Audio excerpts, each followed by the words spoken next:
Thank you. Okay, good evening. I'm going to call this meeting of the Board of Selectmen for March 6, 2018 to order. Could we all please rise for the Pledge of Allegiance? Pledge allegiance to the flag of the United States of America and to the republic for which it stands, one nation, under God, indivisible, with liberty and justice for all. Kevin Morse, the chairman, is on the way. He was hung up in traffic. I'll run the meeting until he arrives. I have no announcements. Is there anyone here for anything that is not on our agenda? Okay. We're going to skip around a little bit until Kevin's arrival. We'll start with number 2, the Sokol Club. You can go ahead. In your packet is a lot of information.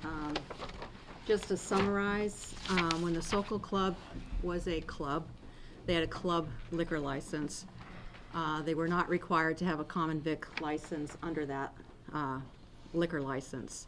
Common vic is to prepare and serve food. Once they changed, I did let Maureen know that they may have to get that license. At the time, she didn't feel that they needed one. Recently, it's come to my attention that they have been preparing and selling food from posts that I found on the Facebook. So I asked them to come in so we can determine whether they do need that license, and if so, get them the paperwork so that they can start the process. And this is the bar manager, Yes. Maureen Gallant. Hi, Maureen. How are you? Any comments on what you said? No, I don't recall saying that I didn't think we needed one.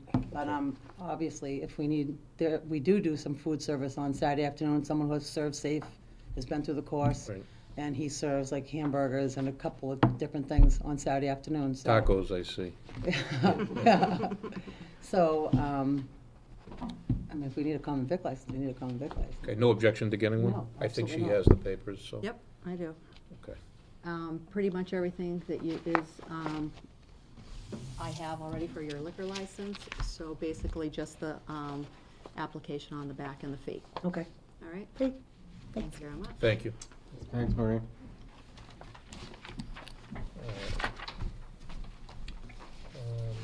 Number 3, the Green Communities, excuse me, Green Communities Grant Administration Scope of Work.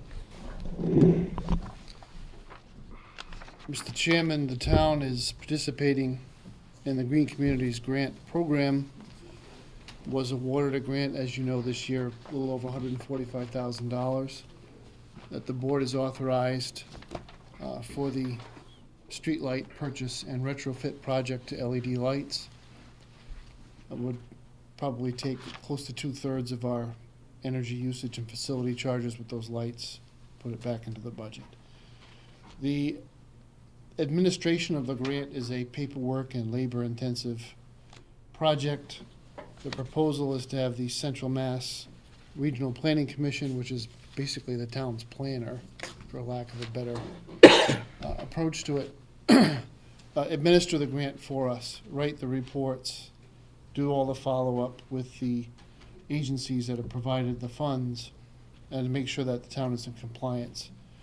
The idea, of course, is to have no delays so that we can get back into the funding rounds and get eligibility for our second round of funding for energy-saving projects.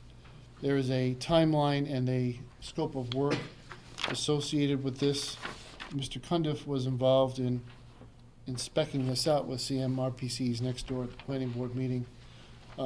It's to be settled out of the funds of the grant itself, so it's not an operating expense for the town. It's $14,000, which is a little bit less than 10% of the grant, which would be a typical overhead load on something like this. I recommend passage, please. So moved. Second. Any discussion? All those in favor say aye. Aye. Motion passes.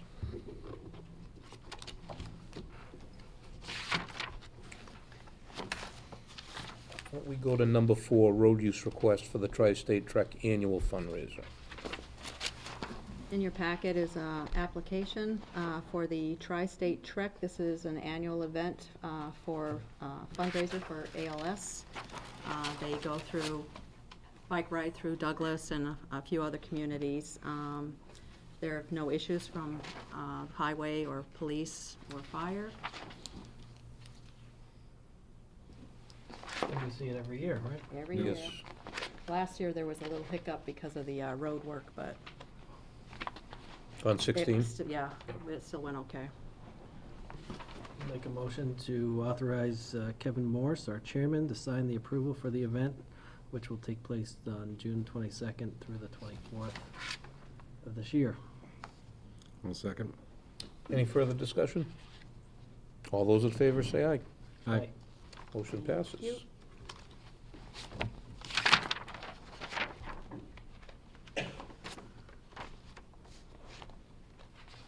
Can we do the appointment to the capital improvement? Yes. Okay. All right, number 5, appointment to the capital improvement department, or appointment of a representative. There are currently 2 openings on the Capitol, both for citizen at large.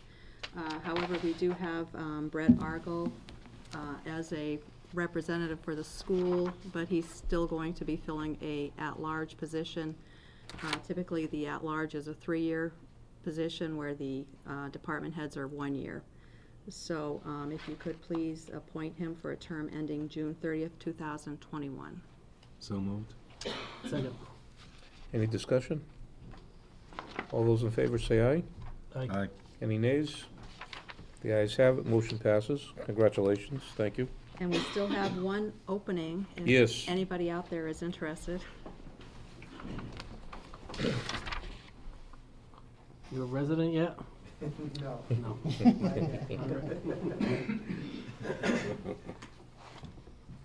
I'll take suggestions on to which item to move to Number next. 7?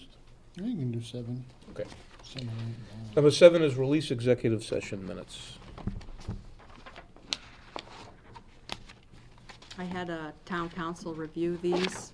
They're all the minutes that you have approved but held. And I have a listing in your packet. The ones that will never be released have, do not release next to them. All the highlighted items you can release. So I'd ask that you approve releasing as presented. So moved.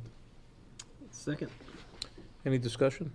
Just a question, we'll never release some of these? No, because they're personnel. Personnel? Yeah. That's all right. Any further? All those in favor say aye. Aye. Any nays? The ayes have it, motion passes. Number 8, can we just do that? Okay, Yeah, 8 and 9 you can do. all right. I know you want some discussion. I was kind of hoping for that, Mr. Hughes, yeah. Number 8 is approve the minutes of February 20th, 2018, and February 20th, 2018 executive session minutes.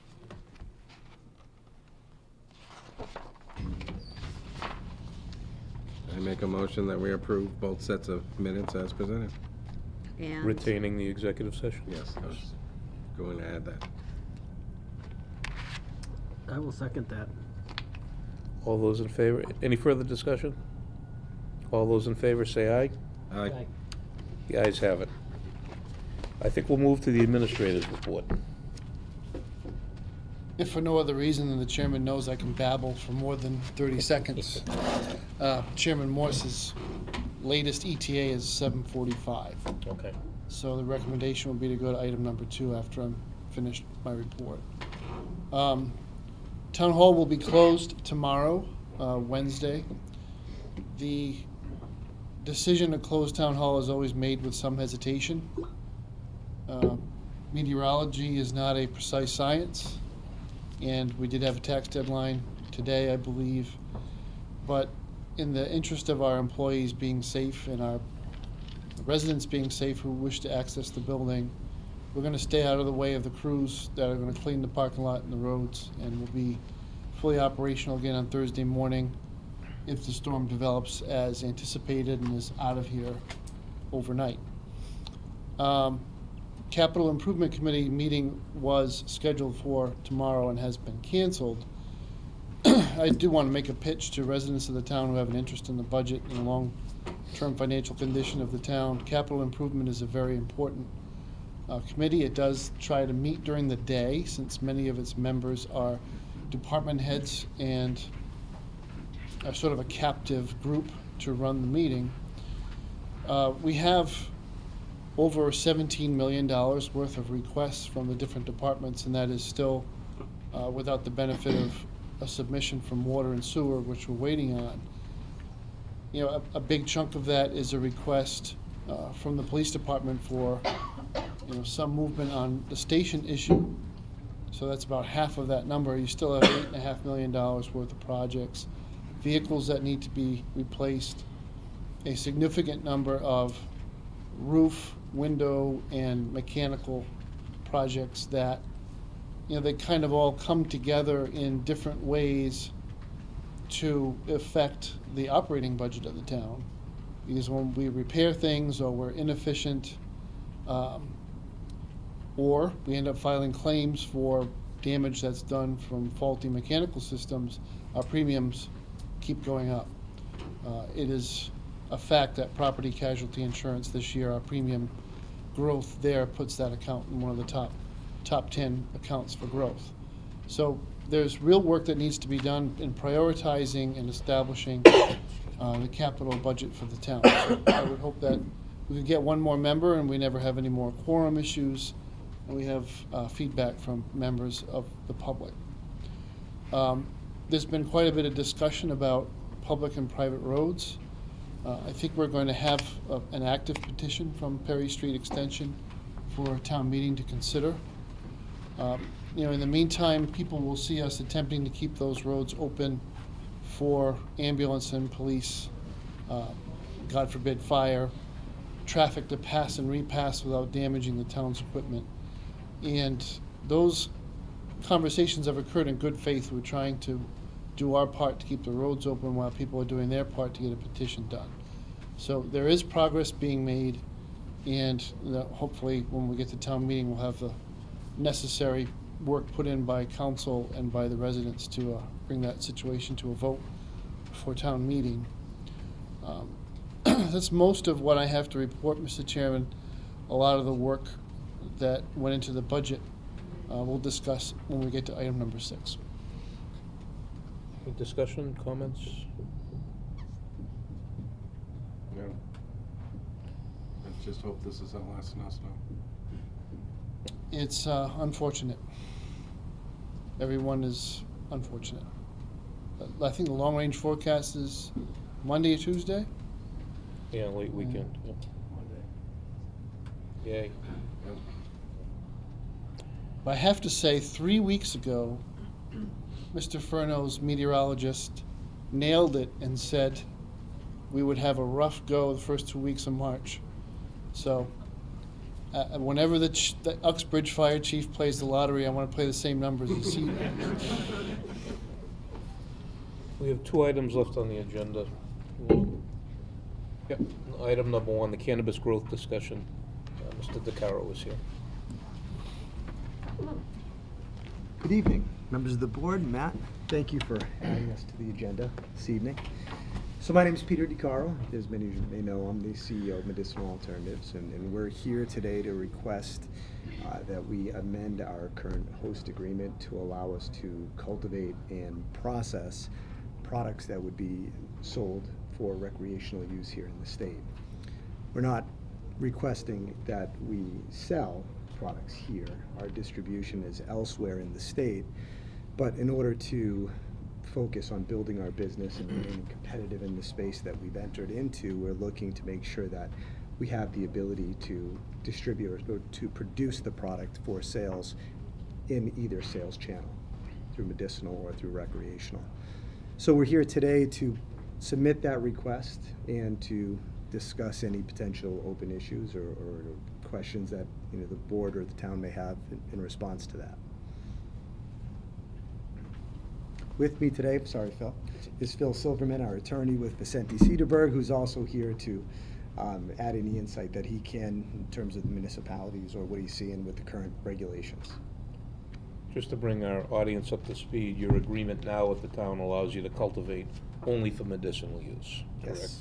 And you're looking to cultivate for recreational use, but not for any sales within the town. Correct. Comments, discussion? Mike? No? No, could you just give us a quick update of where you're at in terms of getting the Certainly. So facility going? we are building out. We just kind of overcame a significant milestone where we just really kind of officially kicked off the project. I think most can see that the walls are going up, but the electrical and the mechanical part of the project has begun, and that's the most difficult part of the project. So we're expecting that timelines are a bit tough with a project this complex, but we're targeting a June, July timeframe to have the project completed. So. It is a deviation from where you were a year and a half ago. Was it just the saturation of product in the marketplace that's caused you concern? Well, I mean, so the state, as we all know, voted in approval for it, and the fear that obviously we have is that we're building a manufacturing facility very similar to the envelope company we had downstairs. So for us, we're investing significantly in building products and in the agricultural side of the business, and we just want to be able to sustain that.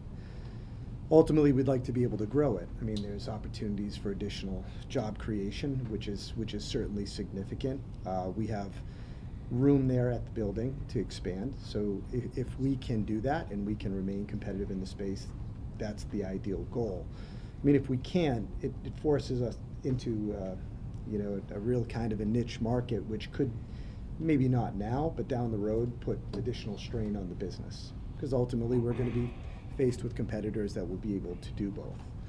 So as of today, I mean, we built the business and the footprint to support what we expect will be needed for patient demand in the areas that we're in. But at the same time, again, if we're to grow or expand, we just don't want to be limited with our ability to put out new products.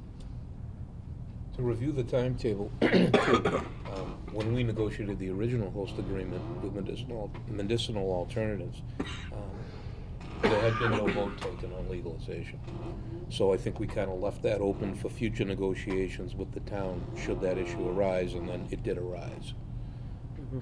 So it wasn't, I don't want anyone to get the impression it was if we closed off that avenue. We did not. The avenue didn't exist when we formed that agreement. And as of today, it doesn't change anything that we do in terms of going to the market or but ultimately it does, it does for the strategic outlook. I mean, we obviously need to be aware of it. Our footprint's not going to grow. That's, we're not looking to add any additional space or do anything different with our labs or the kitchens that we're putting in. I mean, that's all going to stay as it stands today. But again, being able to do it will allow us to expand that and do a lot more down the road. It's really sort of smart business planning from his perspective. The same thing happened in Colorado where you had a medical, model, and then later a recreational model came in. And a lot of medical operations in Colorado survived just fine because there's a tax on recreational purchases, and a lot of medical patients preferred to stay medical where there wasn't a tax and keep that savings. Whether that will remain here is anybody's guess. It's a little bit less of a tax here than it is in Colorado, so it may not make as much of a difference, but he needs to keep his options open and preferably be able to sell to either market. Safe to say you would feel your business would be more successful if you had both options available. Yeah, and what we're seeing as a trend is that there are as many patients that are comfortable with reporting that they're patients going through the DPH and getting a card in order for that access, and there are just as many, if not more, that would prefer not to do so. So, like I said, for us, it doesn't change anything we do on day one. It just allows us to cater to both audiences. And it doesn't change any impact on the town whatsoever. No, there's nothing involved with sales here. It's just where the product's It's going to a go. grow facility, and they're going to be distributing to a different market. I mean, I think we should certainly sit down and discuss how we're gonna do this, whether it's as a board or if we're gonna form another committee to think- negotiate. Last time, forming that committee and just sort of, I think it was you and It was Kevin, myself and the chairman, you know, and I think you guys did an excellent job, but I'm not sure why we wouldn't take that similar approach to bang something out. Surprise. Time frame doesn't matter to you necessarily. So we understand that the regulations for the adult use is coming online in like the next 2 months. We're hearing that could be. It depends on who you believe. Right. Yeah. You know, I think, you know, for us, just the understanding in our business planning certainly, you know, helps us to kind of navigate. So obviously, we would like to do it sooner than later, you know, but we also understand that there's diligence that needs to get done, so. Just to update you all, surprise, the regulations were actually voted in today. Really? Yeah, so I was I haven't aware of even that. seen the final version, but there was a draft out about 3 weeks ago, and they actually approved them, so we'll all know. I don't, quite frankly, think they're going to have a significant impact upon what we're talking about here, for the reasons you just said. It's the same operation, it's a cultivation, processing operation, really no change. Rather than commit the chairman to anything that might take away from his time, I think we just need to decide as a board, when Kevin's here, how we're gonna approach that. Yeah. But it should be sooner rather than later, I agree with you, I don't think either side needs a delay, so. That would be great. We know, and as I understand it, I think there's some zoning that's going on. I don't know just how involved this group has been, but as I understand it, I think there may be a warrant on for town meeting coming up. Is anybody aware of that, or? No, actually. No. Okay. Yeah. I know there was a moratorium that was passed. Yes. Right. And I think it was- Moratorium's on sales, though, okay, if my memory's correct. No, you're correct. Mr. Wojcik, yeah. Correct. okay. All right, Yeah, I don't believe there's a moratorium on cultivation, just on sales. that's great. I'll leave it to you. Any further discussion? No, I would just say, you know, the quicker we can move on this and give medicinal alternatives a clear path to continue, you know, the development, or open date or whatever. I think that's important. Can we meet in executive session to decide how, as a board, we're gonna approach this? Or would that be Which too much is- of a delay, or Well, I think if you're gonna talk about the terms, only about the terms, not about how we approach it? right, if you're Okay. going to name a team, then you should do that in open session. Okay. All right, I hesitate to do that with 2 members missing. Is that something we can push off till No, but I at least think- later in the meeting, or? I mean, you're about 15 minutes away from Kevin being here, so. But I guess the concept of sort of doing it in the same manner that we did the first host agreement totally makes sense. I don't have any The objection, I question just is don't wanna just- commit anybody else. So that's all. who are the two people that are gonna be involved in that negotiation? You know, and I just think it makes sense, and I don't wanna commit Kevin either since he's Right. not here, but I think it just makes sense for consistency's sake I certainly don't have for a the two problem of you doing it again. to be so. involved again. Further discussion? I mean, I think we can tell you that 2 of our number will be in contact with you. Okay. We'll figure out, I think I know who one of them's gonna be. Oh, you can commit, you're here. I certainly do commit, I don't have any issue at all. All right. Okay, great. Thank you very much. Thank you. Thank you. Do you wanna move on to the budget review, or Yeah, because I think that, take a break, or?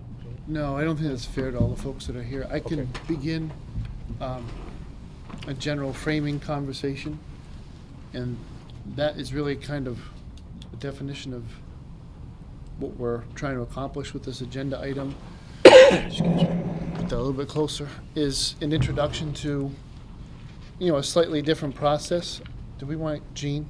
Oh, thank you. The finance director will be deeply insulted if she's not I don't present. want that, I won't. blame it on Kevin. You know, a budget is a policy document. It is an aspirational document. It is based on a lot of hunches about where revenues are going and what is the most cost-effective way to deliver services. As many members of the board know, from my interview process to be your administrator, my background in municipal work is with communities that were in significant financial distress. And there were tools that were always implemented in order to try to get a handle on a long-term stability that goes above and beyond just being able to balance a budget for 1 year. That's not a solution in the eyes of those people who are very long in the tooth in municipal management. So the goal was to create a 5-year budget projection that we could distribute to everybody involved, the board, the FinCom, and to any interested party that would have been scrubbed for accuracy and be able to run scenarios around different ways to save money. So that's what's been created, and that's what I'll be introducing to you this evening. The idea being now the conversation that what I perceive to be very significant policy decisions need to be made that are not for the administrator or the finance director to make or even recommend lightly. They're for the board and for town meeting to struggle with and arrive at, a vision for the community that is sustainable at least for the next 5 years and beyond. And we're here to implement it to the best possible, because no matter what we do to try to save money, there are significant projects involved in implementing the policies that are ultimately decided. So that's kind of our approach this time around. I'm trying to find my cursor. This tiny screen is going to be a plague. So I will try to blow this up so people can see it as best as possible, and I won't have to scroll around too much. What we're presenting to decision makers in the town is a spreadsheet model that allows you to change different variables and see where that gets you in terms of the budget. And the initial budget presentation that was made by our department heads was their request. So without editing in-house and then being edited again by the administrator and the finance director, it's the unadulterated request of each department head and what they believe they need to run their department and deliver services at a level that they believe meets the standards of the people of the town and just generally accepted standards. So there are a number of assumptions that were built into that request, so we're not going to edit it. It's going to be edited by the process. The school department came in with a 3.5% request for an increase. As I scroll over to it, we've captured that here on this top line. You will note that our assessment for Blackstone Valley Technical High School is going to go up by 28.5% from last year. That's a $260,000 increase. And the school transportation budget is also up by close to 14%, it's 13.6%. So on the school side of the budget, the requested funds are up 7.4% over last year total as a budget. On the town side, which is right here on this line, municipal operating bottom line, without taking into consideration any capital, the town's budget request is up almost 4%, just about 3.7%. And that includes a number of things. It includes adding a paramedic. It includes what we understand to be our health insurance and our pension contribution increases, as well as COLAs that are in line with the COLAs to be provided through the teacher contract, which is a settled document, to treat all of our employees the same. So that's how we end up with $12.68 million as a total bottom line for the municipal side, and as I said, an increase of 3.77, call it 3.8%. The effect of all these budget requests is here on this line, which I'm hoping is centered and Pretty good. more or less in red. And for some reason, there's 100,000 that I should have there, I don't. Oh, because of the free cash. So if you see, just in 1 year, if we funded everything requested by all the departments, our starting point is $933,000 deficit, which is a rather large sum, of course, on such a small budget. And that assumes a number of things that were uncomfortable last year were to continue, namely the use of free cash to the tune of $600,000, which is That's in this budget? that's so right above, you'll see on the revenue estimates, you can change the amount of free cash. Obviously, it passes through directly to the bottom line. So it's in light of such a large deficit, and it grows by just about $1 million a year. And by year 5, the town has a $4.2 million deficit if all of those assumptions are carried forward. It's from this point, this starting point, that we have to engage in conversation about how to get that back into balance. So far, I've been asked to model several scenarios, and I'm always willing to add. So this document certainly isn't a finished product. The design is to be flexible and to accommodate anybody's ideas.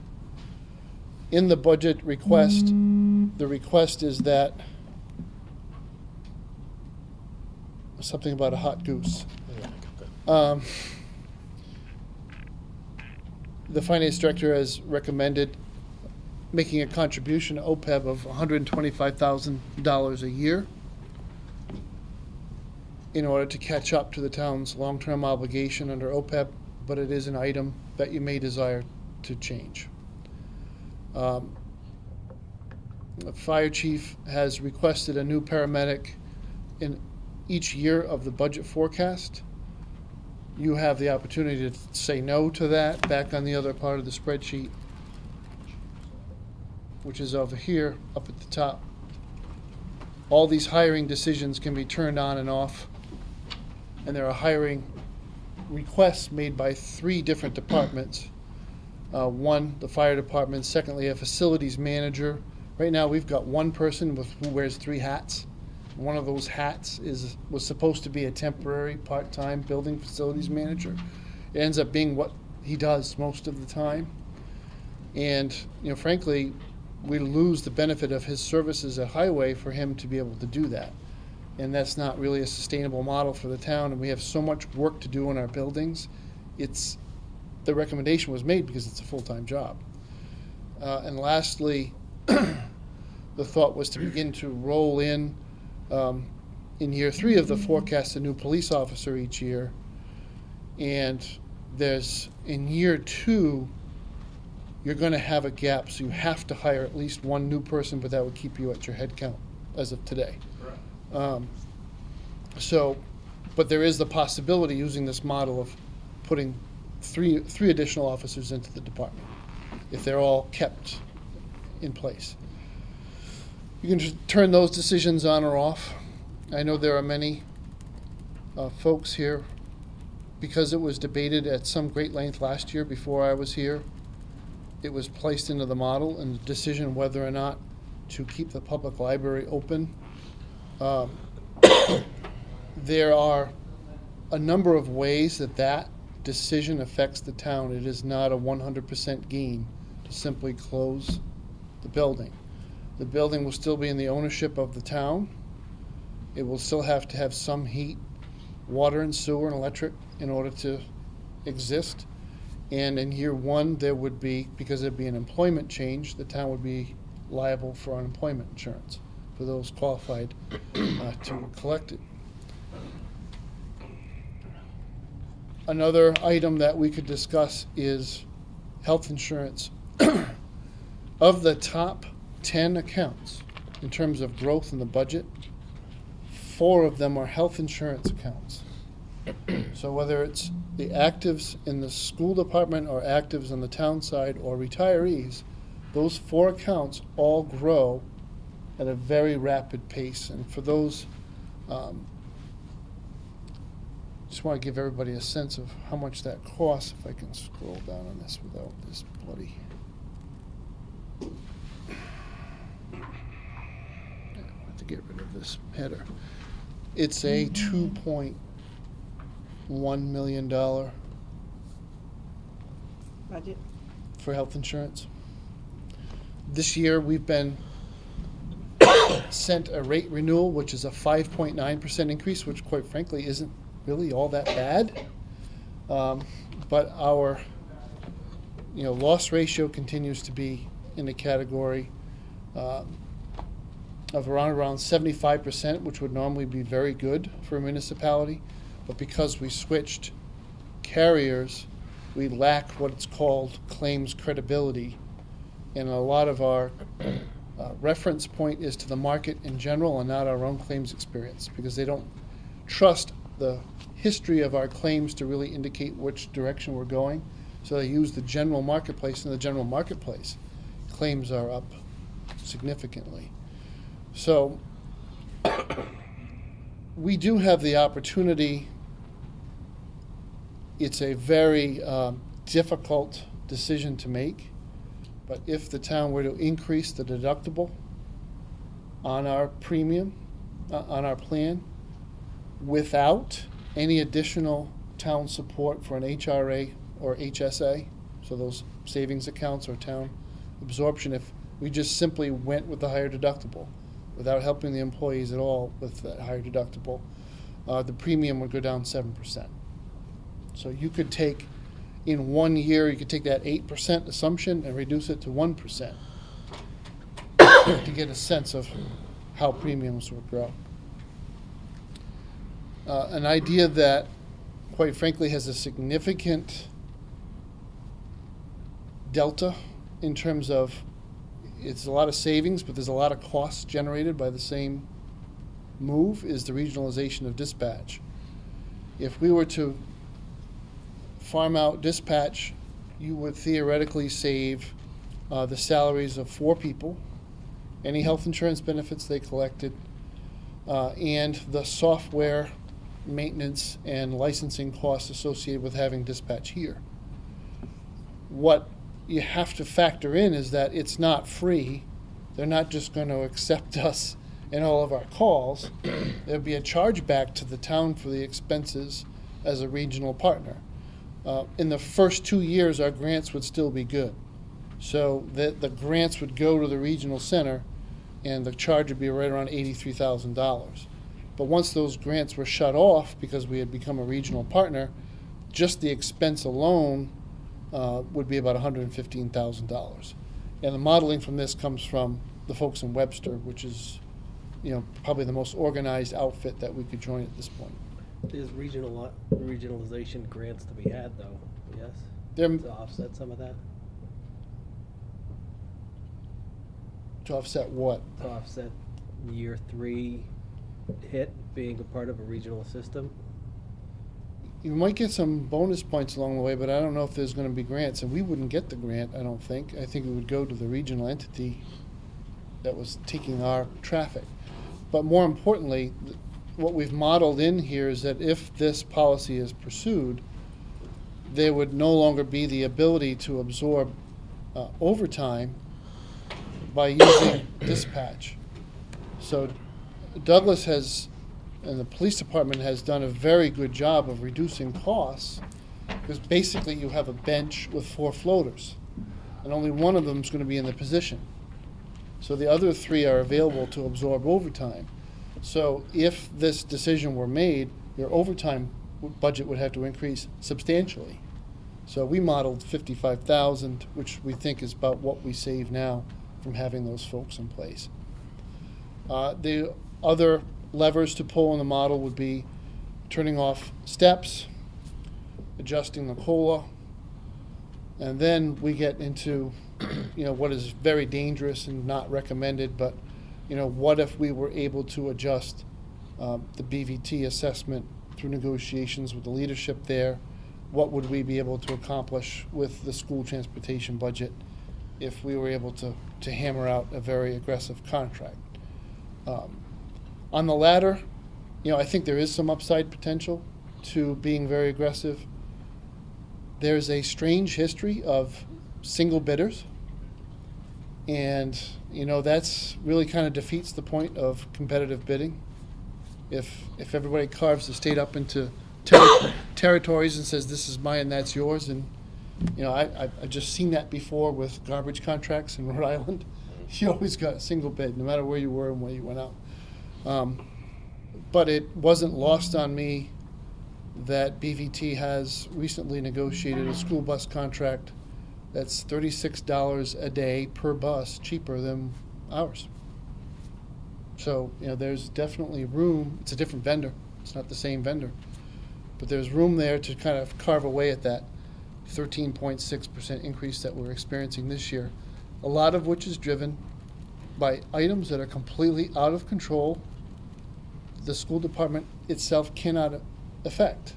The number of students with special needs who require out-of-district placement need to be transported there is a wild card, and the transportation can be very expensive. So, where's Sherry? 36% this year is the increase in special education transportation. Since September. So that's my introduction to how this spreadsheet works and how I hope that we can all work together. And that's the point of trying to ground a conversation in a mathematical model, is that in the past I've noticed that people will get upset about a principle. Are you getting that 5% discount on copy paper? Are you really hammering all of this out? I had one member of a budget committee who I could count on the fact that every year she was going to ask me how much we saved on office supplies. And I didn't have a model in place, so I sometimes got a little testy with her and would say, if I save $10,000 this year, what's that going to do for the 3.5% tax increase you don't want to pass on to voters? So, there was we all have to work together and have a common perspective on what the facts are in order to be able to get to a balanced budget. I will tell you that those of us who played with the spreadsheet have pulled almost every single one of these levers, and you can almost get to balance for 3 years, but in years 4 and 5, I've run out of ideas. So even if all of these difficult policy initiatives are taken, there will still be another conversation 3 years from now, 2.5 years from now, about how to balance the budget again. My experience isn't the be-all and end-all, but I will tell you that I think we've taken the sandstone to this knife to the point where we're losing the edge. I mean, there's just no fat in this budget at all. I've working in the past in the city of Woonsocket, which was a city that was shrinking, and yet the public safety departments stayed the same size.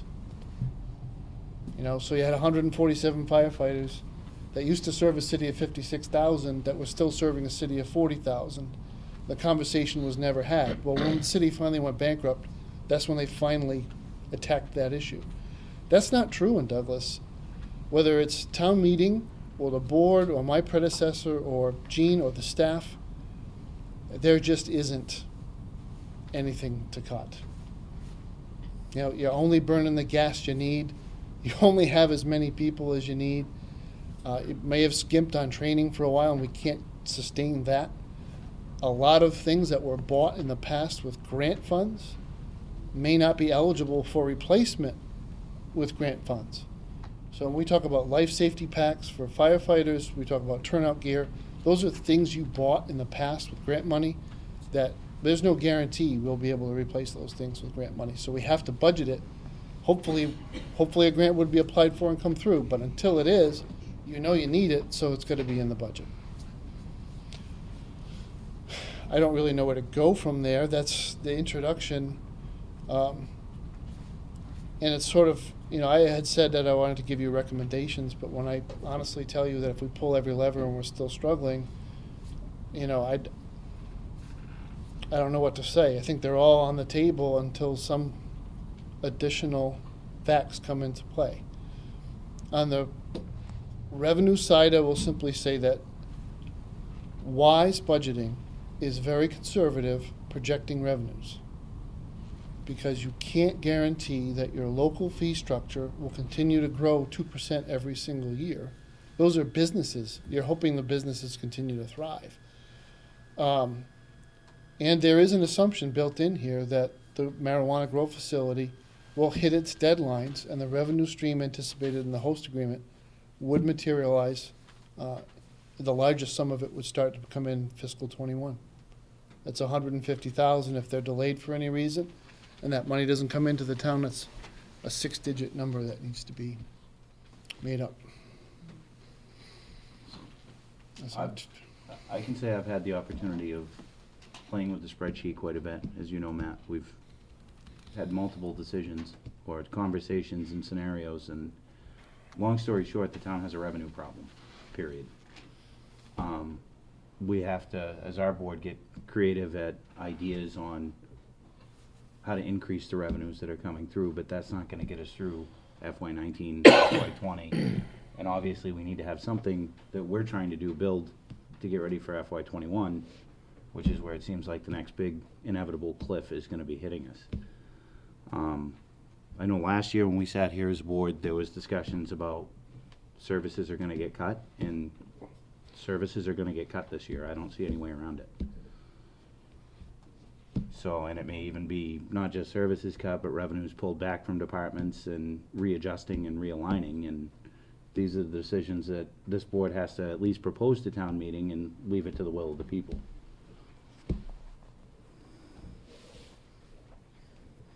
But I do think it's, there's no more can to kick down the road. Look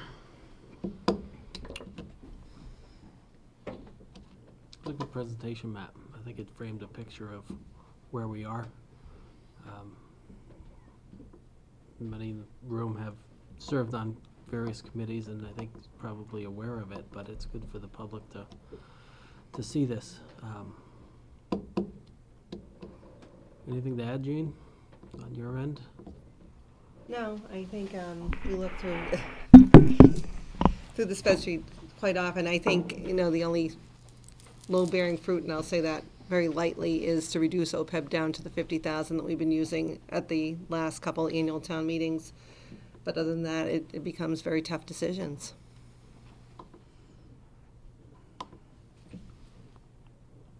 Where is OPEB now? We've been using 50,000. He has in the module at 125. 25, I know, but in the account itself, Oh, it's still pennies, right, Yeah. compared to what we owe? yeah. It still shows the effort. Yeah. You can't reduce it to zero. I wouldn't advise that. No, I I don't mean, want- we're looking at hopefully going out for a refunding next October if the rates are good based on the school project. So you still want to maintain, good credibility with the bonding agencies. Sure. Well, even, Mr. Chairman, you'll forgive me, but not everybody knows what OPEB is. It's a acronym, obviously. It means Other Post-Employment Benefits. The town, and through Chapter 30B of state law, when employees retire, they get a health care benefit from the town. The proportion, depending on their age, may change on how much of the premium that they pay. There's always been, and so what the accounting world has told us is you can't just ignore the fact that you've made promises to people who are living longer and longer. So you're accruing a liability. Every year, the more employees you have that retire and that continue to live, that account has to be paid. And when you only pay what's due that year, it's called pay-as-you-go. Pay-as-you-go can be a very dangerous strategy because, as I said, many people are living longer and longer and using that benefit for a longer and longer period of time. So the bill just keeps getting bigger. There's two things that make the bill bigger. Premiums go up, but then we have more covered lives as we march along. So in order to prevent that from, because it really is a huge number, in order to prevent that from completely choking out operating costs for the town, the best practice is to build an account. So we save today in order to be able to smooth out the cost of that OPEB in the future. That's why the financial community deems it very important. When we go out to bond or borrow money, there needs to be a plan in place for how are you going to meet those future obligations.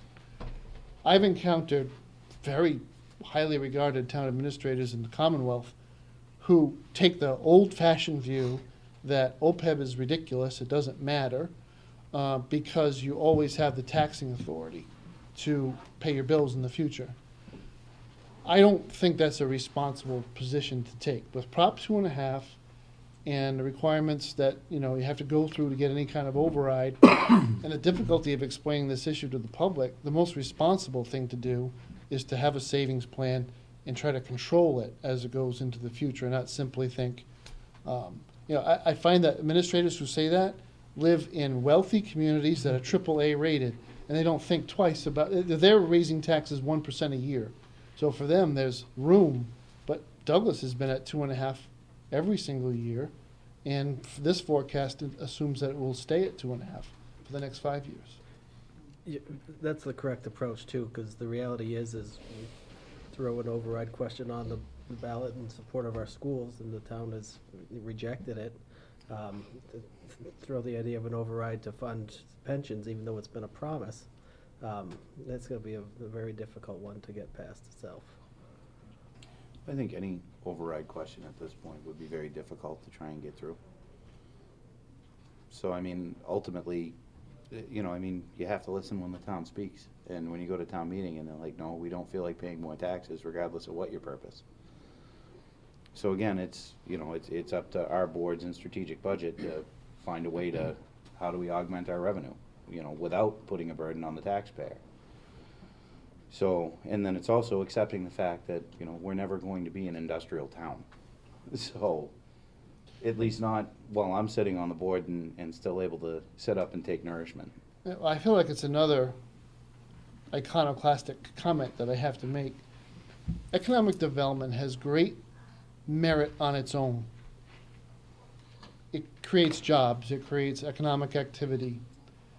But the way taxes are calculated, it's called the levy, and that's the total amount of money the town raises through its taxation. That's what Prop 2.5 addresses. It addresses the levy. A certain amount of money can be raised through taxes every year. When we absorb new businesses, there's a lot of good things that come along with it, but that doesn't mean that you're going to increase your tax revenue by the amount of value of that business, and that your tax revenue would go up faster than 2.5%. Those properties become part of the base, and the levy is levied against the base.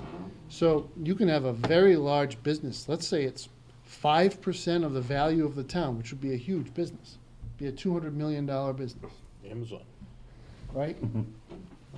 Your tax bills as residents would go down 5% in the first year because this new entity came in and absorbed the tax burden. For the next year, it's part of the base, and the levy would go up 2.5%. So economic development is a very important goal because it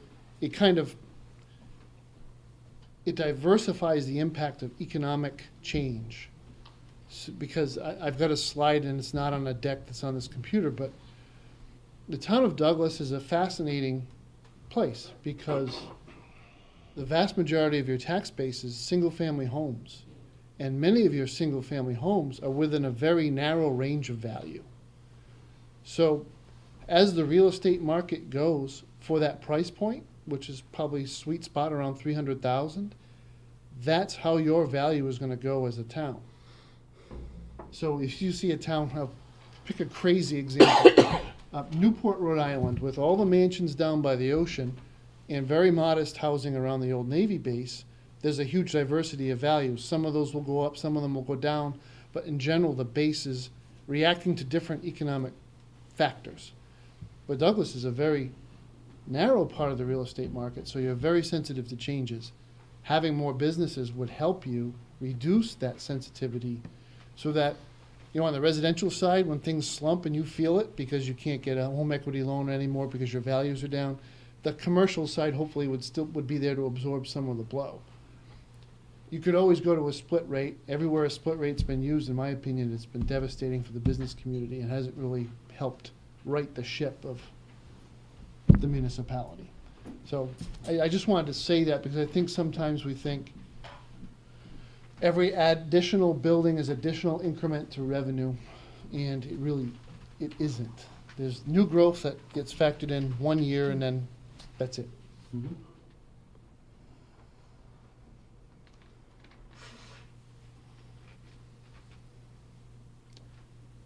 And this is where I wax poetic and say, please don't shoot the messenger. But I think it's only fair to the people who do pay the taxes and who use the services to explain the situation.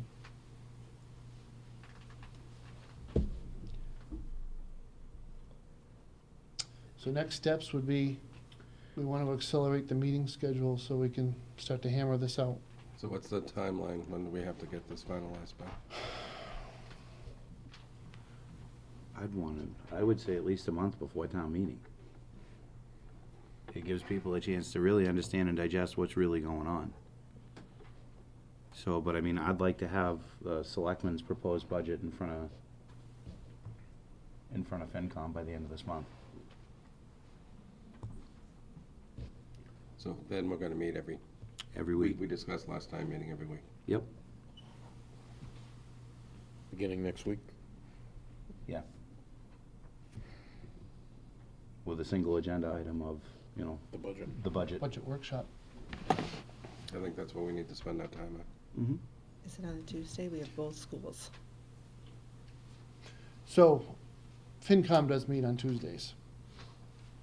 So it would be difficult for the board and FinCom to meet at the same time. We would be, We can go into one of the smaller offices. Well, Well, I I think- would suggest give them, Matt and Gene. Gene would be sort of split between the two committees. It's okay. They can't be in two places at once. I would, I can't, I just don't really want to test it. So do we change our schedule to Wednesdays? FinCom only meets every other week. I don't know if you could start an earlier time. Next week is a very important meeting with the Finance Committee because both schools will be on the agenda. I would like to actually probably attend that if I could, anyway. Not a lot. Why not, Monday. well, we could do Monday, or What were you gonna suggest? just let FinCom meet, kind of digest where they're at, and then backload our meetings if need be, based off of that important meeting. Well, I think we'll get an idea where FinCom's at after Tuesday's meeting. So why don't we do Wednesday and then the Tuesdays following? We'll stagger them. The weeks that FinCom meets, we'll meet on Wednesdays. Weeks that they don't, we're here on Tuesday. Let me check to make sure I can be here on Wednesday.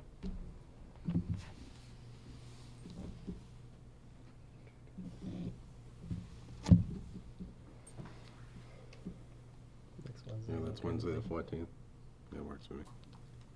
Work for you, Tim? Mr. Cortez? I'll tell you in just a moment. Wednesday, the 14th works, yeah. Okay. Starting time, Usual, 7? 7 o'clock.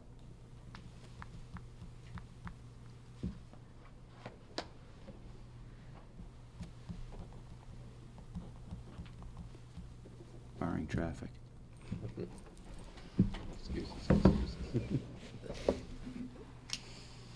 Mr. Chairman, in the interest of early discussions, I don't know if it's appropriate, I know there's a number of people in the audience, if they want to weigh in a little bit Absolutely. on what was Yeah. heard. So I just asked that when you do address, name, just so we get an idea, and for Suzanne's minutes. Well, let me start it off.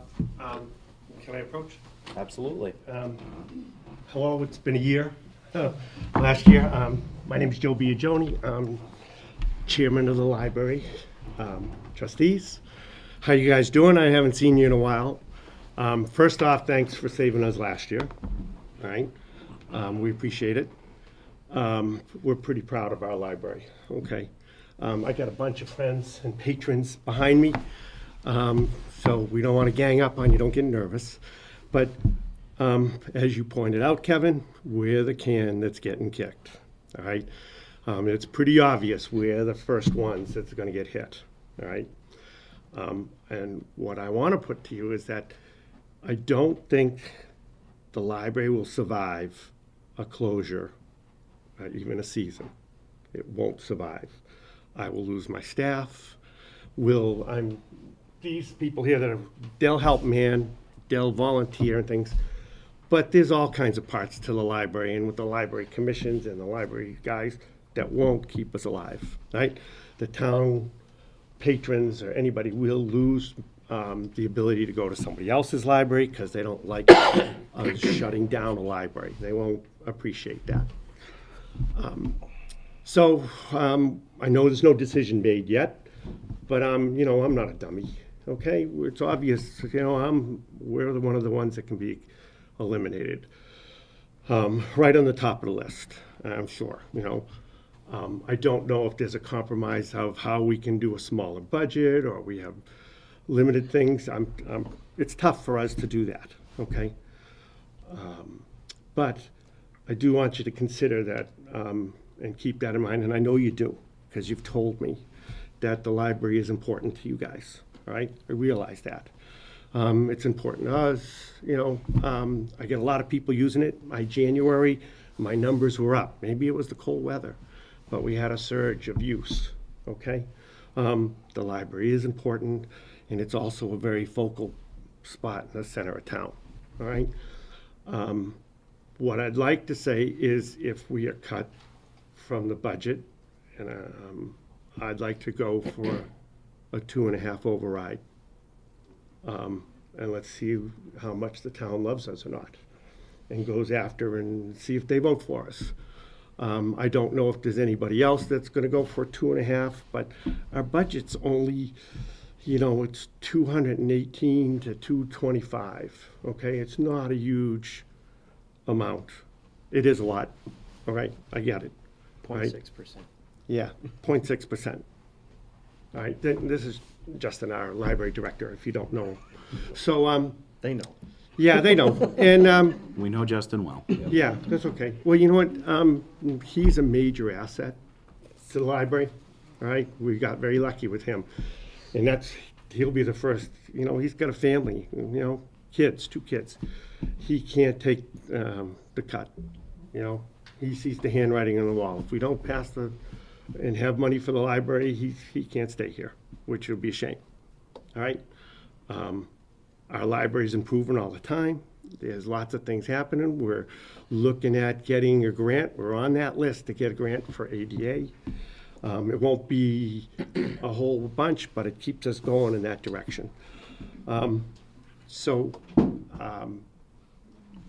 I know the decision has been made, but that's what, if it is that the library's cut, we're gonna try to go for a 2.5 override, okay?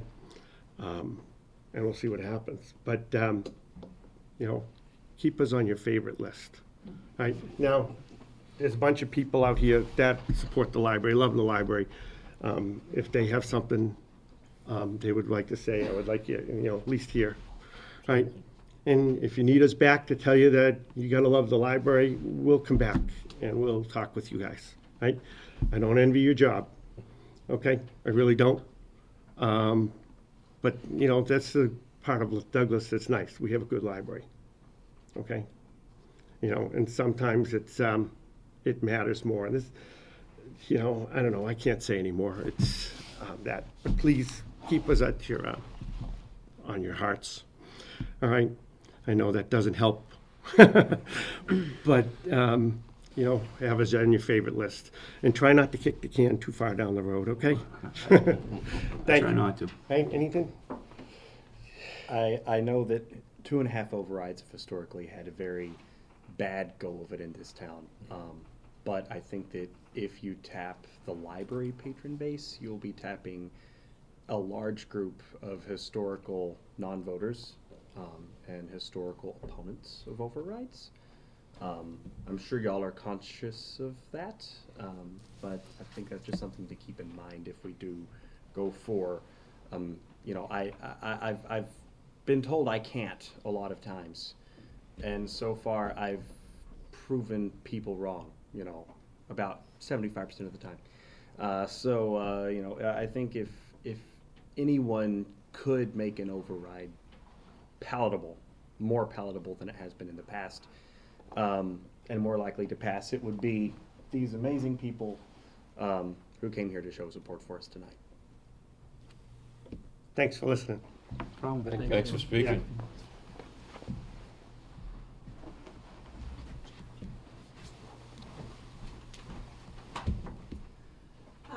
My name is Lori Colbert, 11 Crescent Lane. So just a couple of things that I've heard that I wanted to respond to, and I would probably start with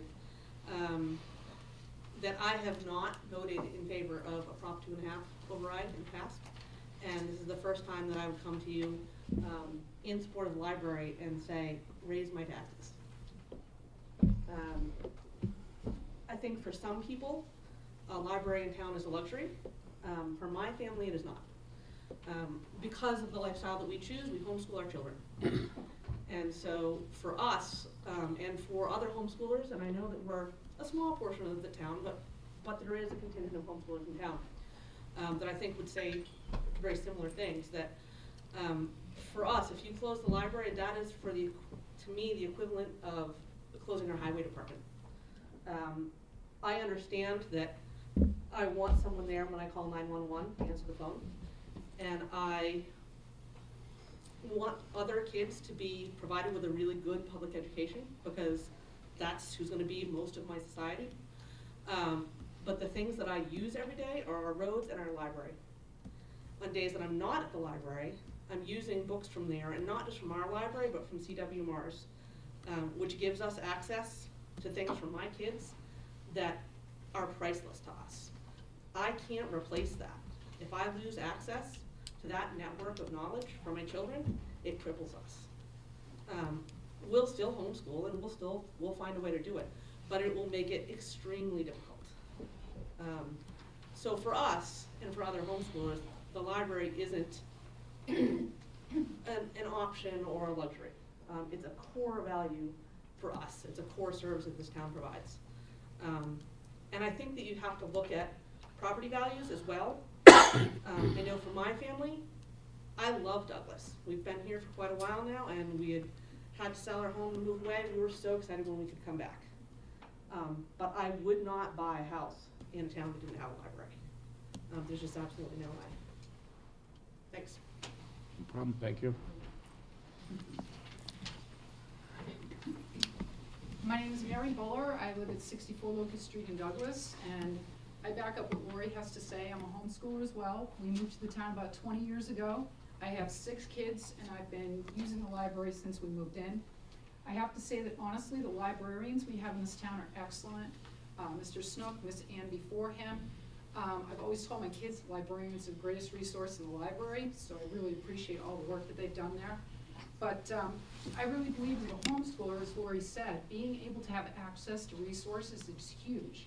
I mean, they tabulate now on the tickets that you get how much money you would save if you had to purchase all of these books, and it's ridiculous. We have access to already a collection that are here that people can come and use. But I think it's not only the fact that we can use it as resources. The library has really attempted to reach every demographic in this community. It's available and it works with the public school system.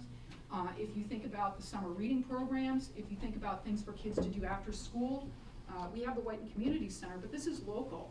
I see kids with their skateboards, their bicycles going in and out. They brought ukuleles in. They have the chess club, different reading clubs. I see people in there using the internet service. So it's not something that's not impacting different areas of the town. And I've noticed that in Whitensville, when they had their library accreditation revoked, it took them a long time to get it back. And I understand with the American Disability Act, if you were to reopen the building, you're gonna have to do considerable amounts of changes before that can come back online. So it almost seems that to preserve what we have is in the better interest of the town. And I think we just need to think about, collectively, what do we want as a town? What do we want to be able to offer? I know there are other needs. I think public schooling is great. I think that the services that we have are fantastic too. But what do we want to have for people to be able to attend and to be able to use as resources? And I just ask that you would consider that as you look at the whole picture of the budget. Thank you very much. Thank you.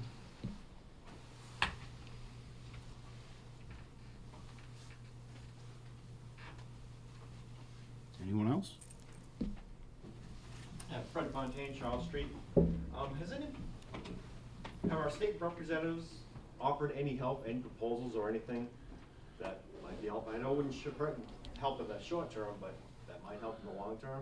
And last time I heard a state, Ryan Fatman, who was standing on the steps of the library saying, we need to do something about the pilot thing, and that was months ago, and here we are. So I know I've had conversations with Joe McKenna and with Ryan Fatman, and the state's very well aware that our senator and our representative are very well aware that the pilot program, as well as Chapter 70, is not working the way that it should be working. So, and I know that they have had meetings with finance within the state itself to try and address this, but I think that there's only so much that they can do for the district. I know that they're trying and they're trying to fight with it, but I mean, it's to say that we're gonna hang our hat on hopes of pilot getting repaired in the next 3 to 5 years, it's just not realistic. So, local government here in town doesn't move that quickly. Now add the entire Commonwealth, it's even slower. And then go to a federal level where they're getting funded from, and it's even slower still. I know that they're in front of it. I know that they're talking to it. I know that they're trying to fight for it. But realistically speaking, I don't see that getting repaired anytime soon. Questioning it. So you know that they're fighting for it. Have any specific proposals been made on that? So the answer is yes. The representative has corresponded extensively with Finance Chairman Sanchez on the pilot issue, with the benefit of a letter from the town.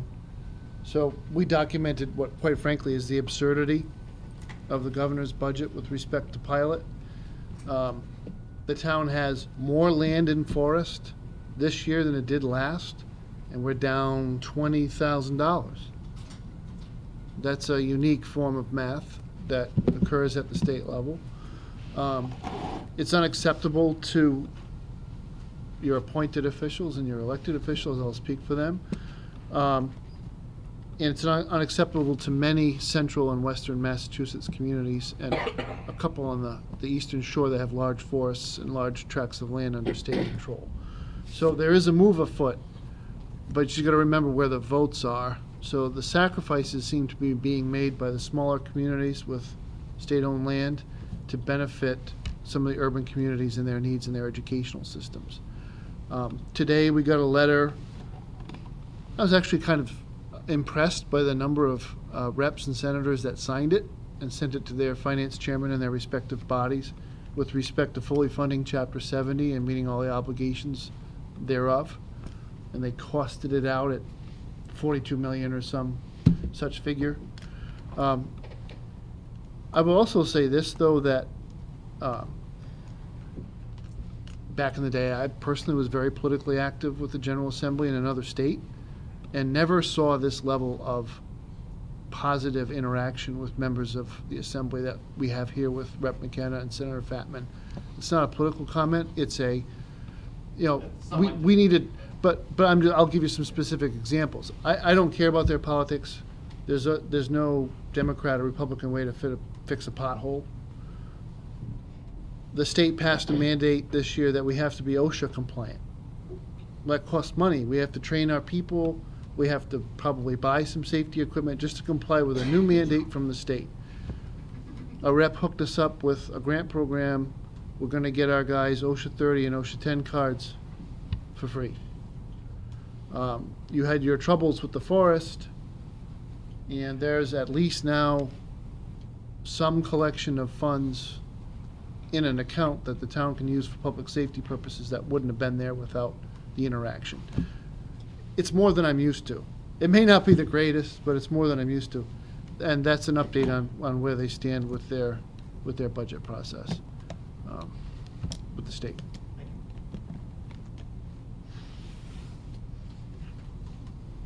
Anyone else? I'm Becky Charniak, I live at Pine Street.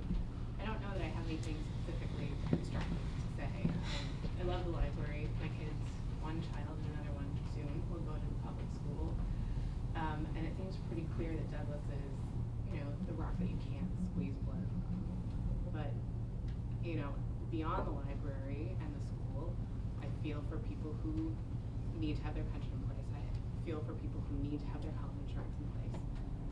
I guess part of my concern is that although the library is dear to my heart, if that's the thing at the top of the list, it doesn't seem like that's going to be enough blood for the rock, not in the long term. So even if we do this, then what's next? I mean, the police department needs what it needs, and the roads need what they need. So I don't know, I think that thinking long term about that, I feel like I'm afraid that if we decide, okay, it's the library, well then what's next? It sounds like something else is next. So I guess I have two questions and one or thoughts. One is, I don't know who would do this kind of legwork, but has it ever been considered about how to get this type of information to the entire Douglas public in a way that they can really digest it? Because I'm a relatively educated woman, and even math is not my subject. I'm a political theory, I have a master's degree. But I can understand this spreadsheet with you sitting here and explaining it to me. I think that we had received a letter prior to the last Prop 2.5 override that gave some of the, gave sort of a brief look at things. I hear people all the time in this town. If I go to the bank, I hear somebody saying, oh, those teachers, they just want all the money in the world. Those kids aren't seeing a penny of what's coming out of that Prop 2.5 override. Oh, those kids, they can just go to another library. They don't understand that if this library closes. I hear that sort of stuff all the time. So my first thought is, one, is there any way to get this information in a more simplified way to everybody in this town so they really understand all of what is at stake when they vote no to an override? And then my other thought is there a way to get all of us who are willing to do some extra work but have busy lives more aware of what we can do, whether that's calling Ryan Fatman, calling Governor Baker, whatever it is that we can do to try to move this forward, because it's a beautiful town. I didn't grow up here, I only lived here for 6 years, but it's a beautiful town. And I think there are a lot of people here who would like to do legwork, not just for the things that are important to us, but for the things that are important to our neighbors too. So, Both years, I think the first one was definitely the $1 million question of how do we, it's something that this board struggled with for quite a while, is how do we get the message across to the community at large? Because when situations much like this, aren't taking place in town, you can hear crickets in this room. The people that sit here are us, and we get the 10 or 12 people that watch at home, and then a handful that are going to replay it on YouTube. I know that Suzanne has sent out mailings and things like that have gone to where I'm just as guilty of it. I see a mailer come through, I use it as a starter for my fireplace, and we're off and running and very little's read. It's one of the things that I struggle with at work too, is how to get through to a larger base and standardize. The answers are like our website, which is, I would say, drastically underutilized by the community at large. There's Dynamic Douglas, which is skewed information at best, which is more of your editorial column as to what's going on here in town. And as for volunteerism, that's something that there's lots of boards and committees that have vacant seats and committees that are having trouble making a quorum because people aren't able to make it. So I'm all for volunteerism and very open to ideas and suggestions. I mean, if you wanted to do a Save the Library Facebook page and get that out to people, or go and knock door to door, which is what some of us had to do when we tried to get elected. So I mean, there's answers out there. I wish I had them all. To address the closing portion of the library, there's not a single person sitting at this table that takes it lightly. I understand the value of the library, especially to the folks that are being homeschooled and things like that, but I also, you get to a point to where you look at the community at large and at the majority of it, and you weigh out wants and needs. And it's like the things that I know that this town needs to survive is I need a fire department, I need a police department, I need an ambulance service, I need a highway department, and I'm required by law to have a school department. So, and then everything past that is, yes, they're a necessity to smaller groups of the community, but it's hard to be an elected official and make everybody happy. So you have to kind of look at the masses and the greater good, and I don't care for any of this. If I hit $150 million lottery, I'd be like, well, budget problem solved. I'll donate some to the town, but I don't have that kind of luck.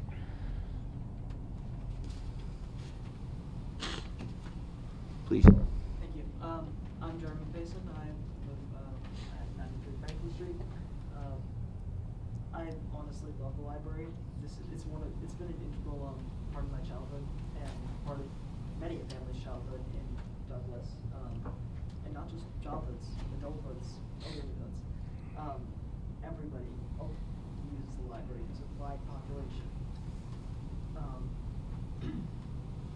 The library has been important to me from a very young age for education.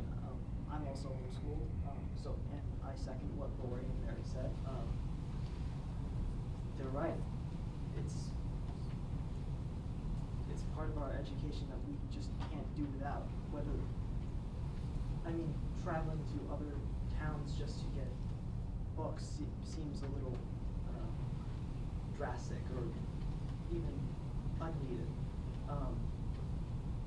The library is so important to me. I even work there. It's a great place. It's honestly a good community. People there like what they do. So do I. It's a beautiful building that shouldn't really go to waste. The historical value behind the property it's definitely a factor in the town's history. But anyway, I'd just like to say, from a student's perspective, I'd like the library to stay open. Thank you. Thank you.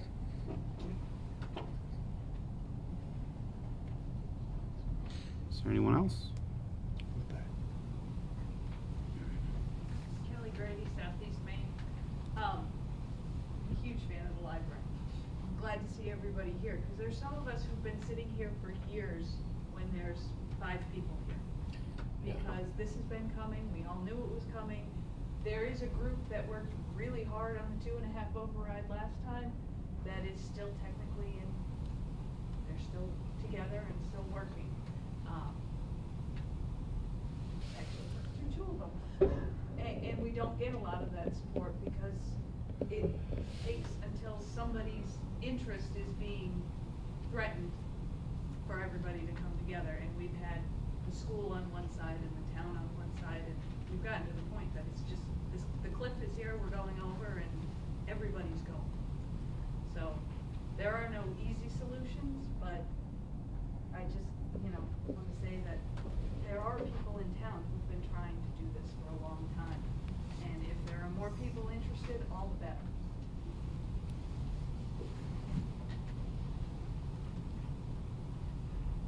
Yes, ma'am. Lena Zinsky, 60 Oak Street. Just have a couple of questions, and I know Dean and Matt have heard me ask this already, but I think it's important that people are aware. How much is in free cash this year? And what's in our stabilization fund? And are there any recommendations to for the use of free cash? And could the library have just some of it? Can I answer part of that, Matt? You all right with that? And Jean? Shirley, a little heads up. Sorry. Sorry. Nice job, Shirley. You made Gene run out of the room. You got him running through. I was part of hiring her. On that meeting adjourned, I mean. We use 600,000? Yeah. Free cash? My point, like where I'm at on the free cash side of it, and I was here last year as well, is I am not an advocate of taking free cash and utilizing it for an operational budget. Last year when we had this identical conversation, I made that pretty well known that I just don't think that that's sustainable. Free cash is there more of our insurance policy in the event that there's something that balloons throughout the course of the budget that we can reappropriate over the course of the year. Stabilization, and I don't know what touching stabilization does to our bond ratings. It's not good. If it goes below a certain percentage, it would have a negative impact. So And that's historically never been an option for any select board that I've been aware of. That's something I would not go anywhere near unless we were in dire straits. But I mean, we're willing to look at anything and pursue any avenue, and we're open to suggestion, and I wholeheartedly encourage you at the floor of town meeting to rally for a 2.5 override, and if you get the support that you're at, that's great. You did better than the last two efforts, and I would personally applaud you. That's just one piece of the override question, right? You have to have on the ballot the question itself, so if that were to happen, I don't think that can be done on the floor of town meeting. No, we would have to, as a board, make that decision. Whatever we have to do has to be sustainable. We can't do the Band-Aid or the stopgap measure. We kind of did that last year, to be brutally honest, and I don't think that it's a good idea to do that. Whatever we come up with for a model for funding the library, assuming we can come up with one, has to be sustainable for at least the 5-year period that Matt talked about at the beginning. Well, I understand that, and when we hear the amount of free cash, which I believe I know what the figure is, or what was told me, but I'll wait for Jane to give it. She may not be back, Shirley. I think I heard the door slam, yeah. I've been in your position before, okay? And as far as stabilization, yeah, I don't want to take money from stabilization. I was the one that initiated that article many years ago, and I'm glad to see it's still there. But I think, and you probably already looked at this, Matt, but when you have to do away with a department, such as the library or whatever, unemployment, how much? Maintain the building, how much? And where does that equal with maybe using free cash and hopefully coming up again with more money? I mean, I think something that people, I know last year we had people saying, well, if everybody donated $25, that's not, and correct me if I'm wrong, you can donate $25 to maybe a project, but it's not gonna work to donate it for the maintenance and the operational costs. Doesn't work that way, am I correct? you are. That's my understanding, yes. I think if you were gonna go that route, you'd look at actually privatizing your library and trying to put that towards an endowment and then purchasing your own CWMRs, which that would be a trick all on its own. Yeah. So while we're waiting for Jean, I'm telling you, she's not coming back. Shirley's A here. little light music. I think I intimated, Thank goodness. I'll give her a chance to catch her breath while I answer your other question. I think I alluded to this earlier. The way the model works is that this is not a complete savings. There are costs associated with closing the library. So the way the model works, I almost very nearly double the unemployment account. Without a whole lot of scientific process, there's just an understanding of how long you'd be eligible for and what salaries we'd have to cover to that level. So that's what gets us pretty much a doubling of that account. And I basically factored 33% of all the utilities costs would continue, they wouldn't be saved. So we may not heat the building to 68 or Justin's from Arkansas, 70. Right? I But try we, to keep it on 65. So My staff hates me for that. we'd keep it from freezing, and we'd leave the electricity on and the water and sewer. On the savings side, there are a couple of things that bleed over. So we do have some health insurance policies that are carried by employees that we account for in the health insurance account. Those would be saved, technically. So there's a little bit of an offset there. But that's how the model deals with it. So if there are things that are not included that should be, I mean, I'm wide open to editing the thing. There's no pride of authorship in it. So go ahead and answer your, I just want to make sure the point you don't lose is that we already owe stabilization money, so. And I mean, no disrespect to Shirley. Shirley was actually one of the people that brought me to the town of Douglas. I She like let to us know tease. that. I'm sorry? She's already She let told us us. know that. I just, Not that she's keeping score, but. You still owe I her mean, lunch. I just, most of you know I don't quote a number off the top of my head. I work with numbers all day long, so. Free cash was certified at 1.588634. That's 1,588,000.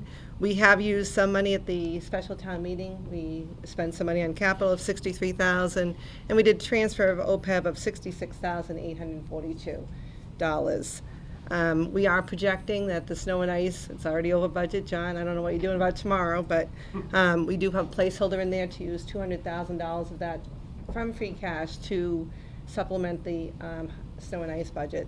We only budget $135,000 each year. It's the one account that we're allowed to deficit spend with the approval of the town administrator and the Board of Selectmen and the Finance Committee. So it is in the red already. I think it's going to go over where I projected, but that's where that is. We do have to maintain our current policy for stabilization, increase that by $282,000. There was some money put into the stabilization a number of years ago from an MTBE settlement. It was used as a transfer out to help purchase the land that the Water and Sewer Department just bought.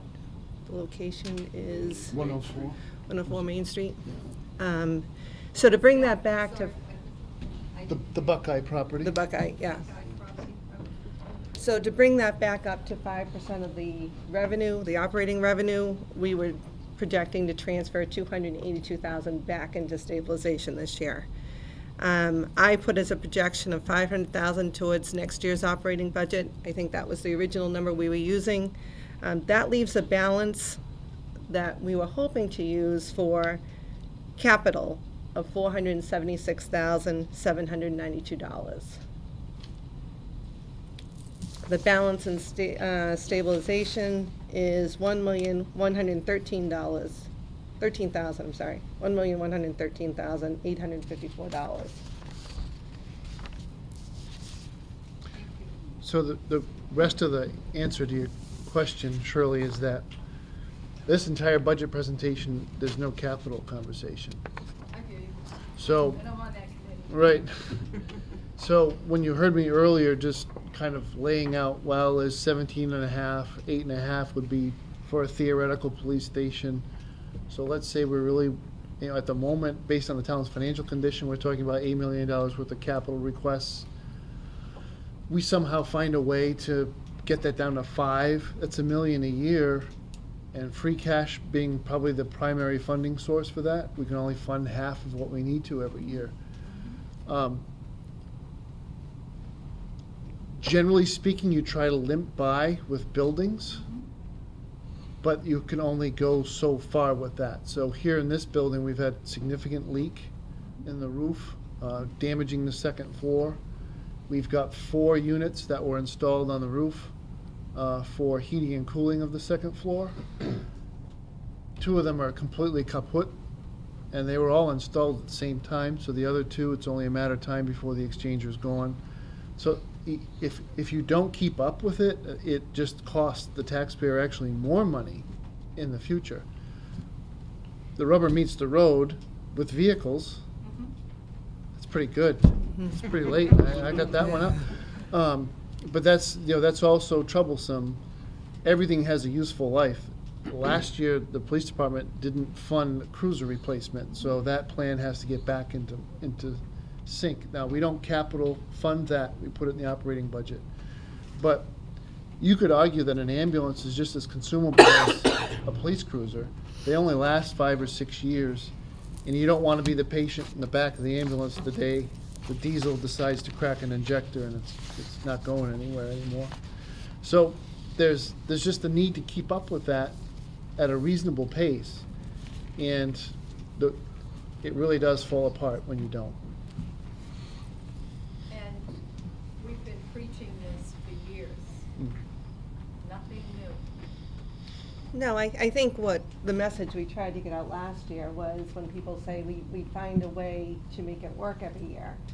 And I think one of my comments was, that's not exactly true, because if you look at the capital piece, we just never address that.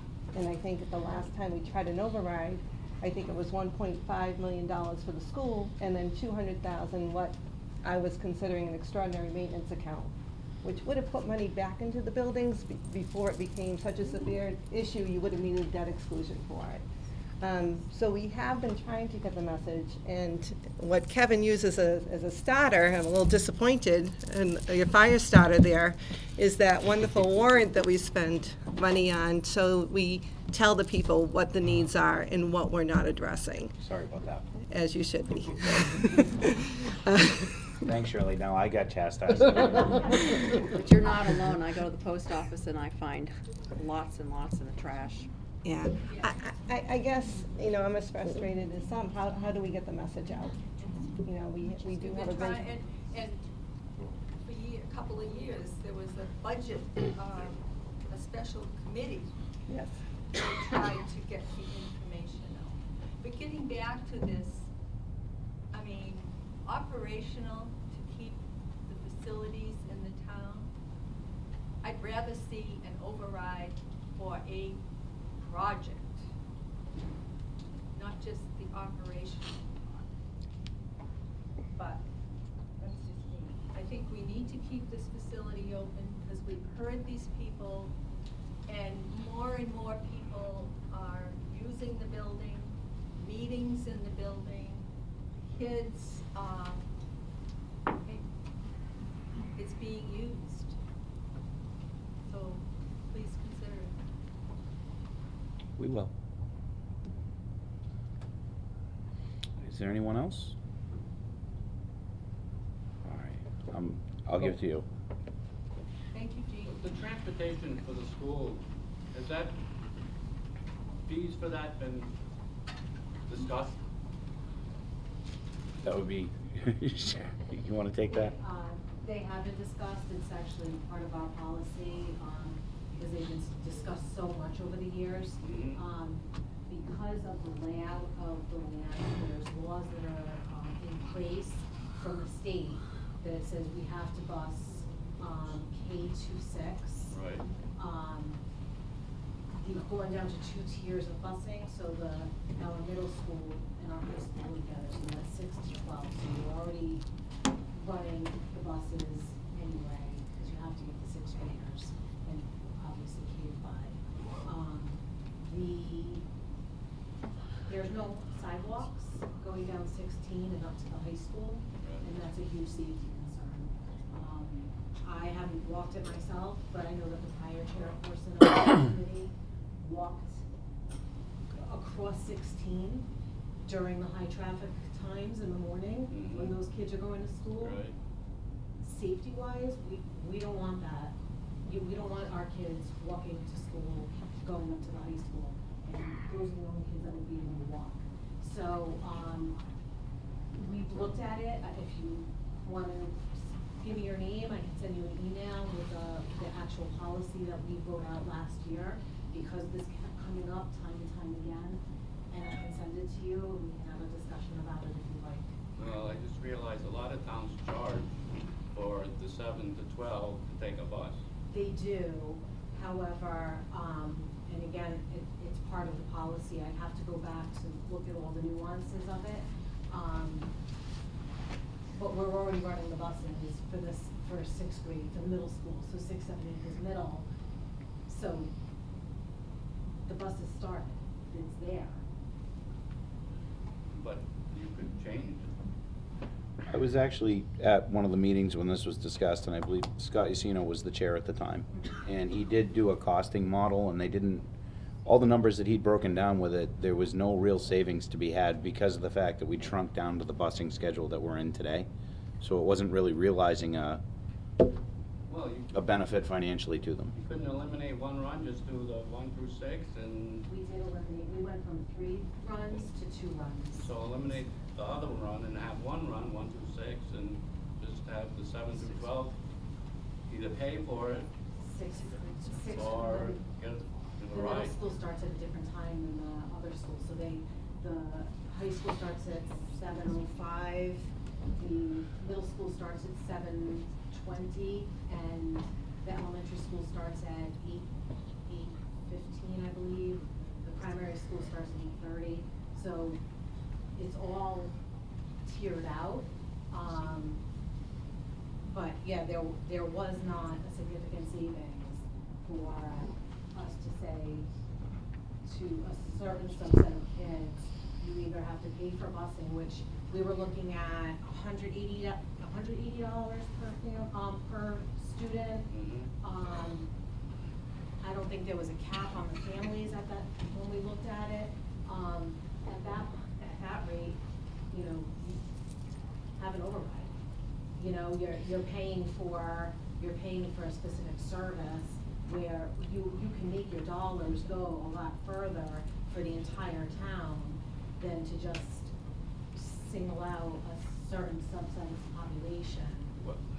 My problem is closing the library or the senior center. Those are the only 2 things that the seniors in town use. I am not a proponent of closing anything. In fact, But I've if worked. the override doesn't pass, The override doesn't pass, it's very unfortunate, because I worked really hard on the first 2 overrides to try to get them to pass.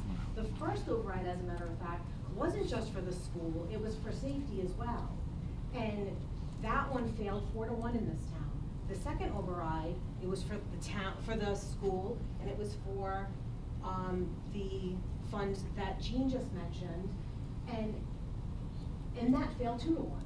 So, you know, ultimately, those overrides, if one had passed, it would have ultimately helped the entire town, because it would have relieved some of the, I want to say burden, it's not a burden, because we need to educate our kids, we need to have a highway department and police and fire and ambulance. These are basic, very basic needs of the town. Nobody's looking to put in a swimming pool somewhere. We're looking at very basic needs. So if, I would vote for an override. And that's just as a member of this town, okay? Because I feel that it's important for our entire town to come together and fund what is important. So if just a library override fails, it's completely unfortunate. But the library would have my vote, just as the police and the fire and everything else in this town that we need to run a town. okay, well, I'm just trying to find a way to increase. I understand. Increase it for the users. I understand.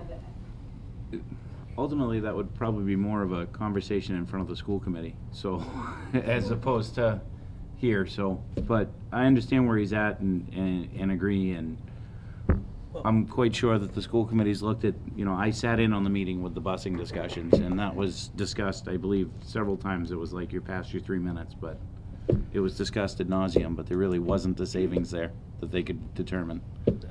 Matt, the single transportation entity, does the school goes out to bid on that? Is there anything that we as a municipality can do to help? You know, maybe you could. And the standard practice with any turnaround is you walk into all your vendors and you say, okay, everybody gets a 10% haircut. And you don't like it, you can go work somewhere else. I've asked a question, I haven't gotten quite an answer yet. A lot of times with, whether it's a hauling contract or a school bus contract, the cost structure is something you want to ask about, because are you paying for replacement buses? Are you unwittingly buying into a fuel surcharge, which in the current marketplace is completely unjustified? A lot of driver-related and equipment-related contracts have issues with liability insurance and with workers' compensation insurance. Those seem to be the drivers of their industry. And, you know, you gotta have a real hard negotiation and peel back on that. So it's not just about deciding terms, what we're gonna pay next year. It really is, we have a luxury with our bus contract that we don't have with BVT and others, where, you know, you have to agree to pay them. And, you know, you hope you go to the table. I think when it comes to, you can solicit bids all you want, they have to be willing to compete it. And that's what's a little bit odd about a lot of these things, is that those other companies don't seem to be too willing to fight for territory with each other. Out of state, when we look at Rhode Island, Berg Well, is up. yeah, you know, First Student isn't far away, and neither is Durham, but it's just a question of whether or not they feel like they want to do that, and then suffer competition from Telstone in their backyard. Yeah, I get you. I believe you had a question, ma'am?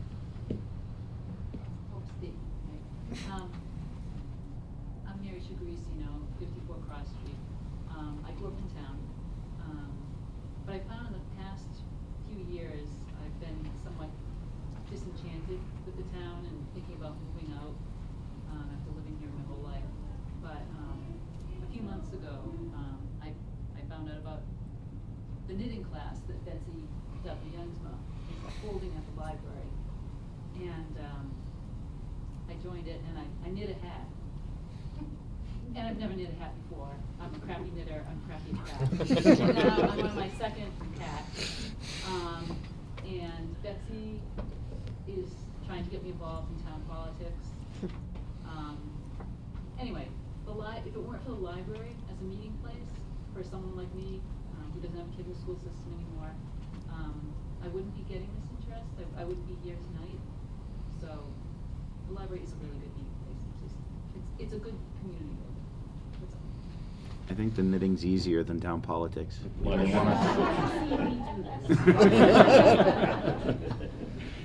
Square knitting is, round knitting's not. Oh, okay. Just to reiterate what Sherry said,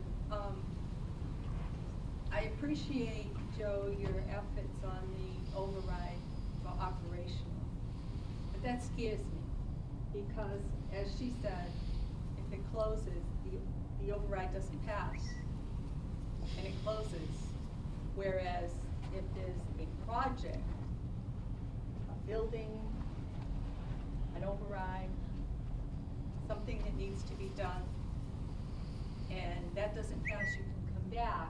The library is, you know, the issue isn't closed, and you have to fight to get it back. That's my concern. Yes, ma'am. Ramona Williams, 96 Eagle Drive.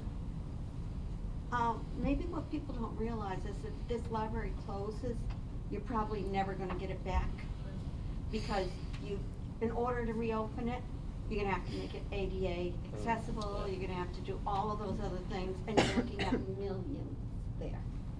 So you close it, it's gone for good. It's just going to sit there, an empty building in the middle of Main Street. Another empty building. Thank you. Yes, sir. My name's John Petralia, 73 Waddle Street. You know, all of these questions revolve around community and assets that I think a lot of people in this community cherish. When we look at this from a simple budget perspective, a business perspective, you can lose sight of that sense of community. I'm a real estate broker, and I sell all over Massachusetts. So I work in a lot of affluent towns, some not so affluent towns, and you look at what makes a community desirable, It's the people, the community values, and the assets that they have.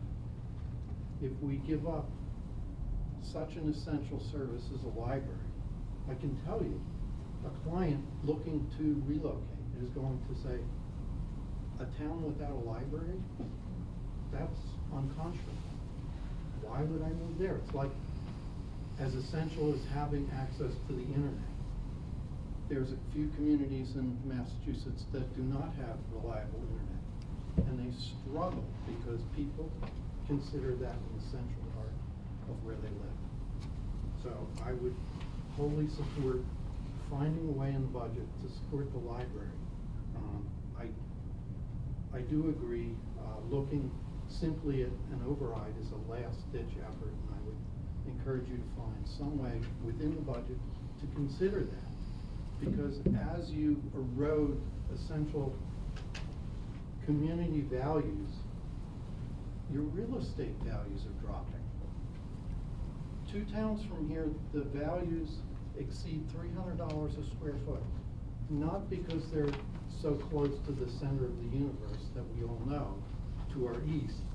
It is because they are perceived as having quality of life values within their towns, whether it's the schools, whether it's their libraries, or other community things.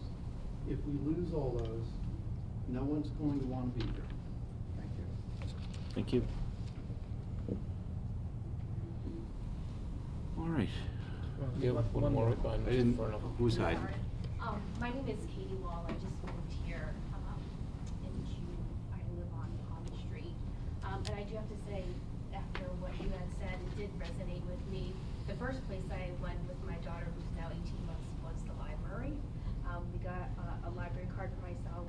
We use the music and movement with Miss Deb every Tuesday, and hopefully we'll start doing the crafts and the readings that they have coming up soon too. So I think just taking away the library would take away a piece of the community. It was really important for me to get involved, and I think that was the first place for me to go. So like you had just said, and many other people have said, I moved here for the community, and that was 6 months ago. And if you take a piece of the community away, I just feel like it's going to negatively impact everything else that's going to come from that. So just some thoughts on that. Thank you. Thank you. I don't normally speak in public. Amy Kegels, I'm on Manchog Street. I grew up in Providence, big city.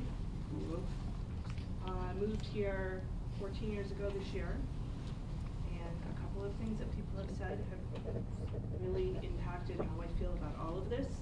I have 2 children in the school, 4th grade and kindergarten, and over the past 4 to 5 years, since we've gotten into the school department, it's really opened my eyes to the direction financially that this town is going in. It's scary. I don't envy you guys. I'm not a politician. I don't have a math degree, but just looking at these numbers is really scary. I don't know how you solve it, but there is a key element, at least in my feeling, and it's called community. I've been in support of the last 2.5 overrides. Not because I want to pay more taxes. Nobody wants to pay more taxes. We want to pay less. However, the reasons that I hear people giving for not supporting it have nothing to do with community and everything to do with personal involvement. I understand that people are on fixed incomes. I understand that you've lived here 30 or 40 years and it was great. I understand that your budget, you're a single parent, your budget's strapped, you can't pay any more taxes. But if you don't start thinking a little bit beyond your individual circumstances to the community at large, we are going to lose everything that creates this community. We are going to lose the library, which it looks pretty close to. Even if we do a Proposition 2.5 override and people vote to save it, like you said, that's only going to last for a short period of time. You lose your library, you're never getting it back. Didn't even think about the ADA consequences of that. our school department is wonderful in how much they try to do with the little that they have, but every year it's less and less and less and less and less. My husband and I, we've got a 4th grader, have already started the discussions about what are we gonna do. We're looking at moving into a different community for a better school system because we can only stretch our dollars so far. And we don't even know if we can do that. We can't afford private. I don't wanna go private. I wanna stay where her friends are, their friends are. So I don't know what the answer to this is. I really don't know. I'm not a math person, but there's gotta be some other way, whether we do, and I don't know what's legal or anything, but you know, some sort of middle of the road, drastic across the board cut and say, you know what? Everybody's gonna have to take a little bit of a hit for so long and maybe pay a little more taxes for so long. There's gotta be something that everybody's willing to come together to support, and I don't know what that is. But I just feel really bad. And I wish I had it.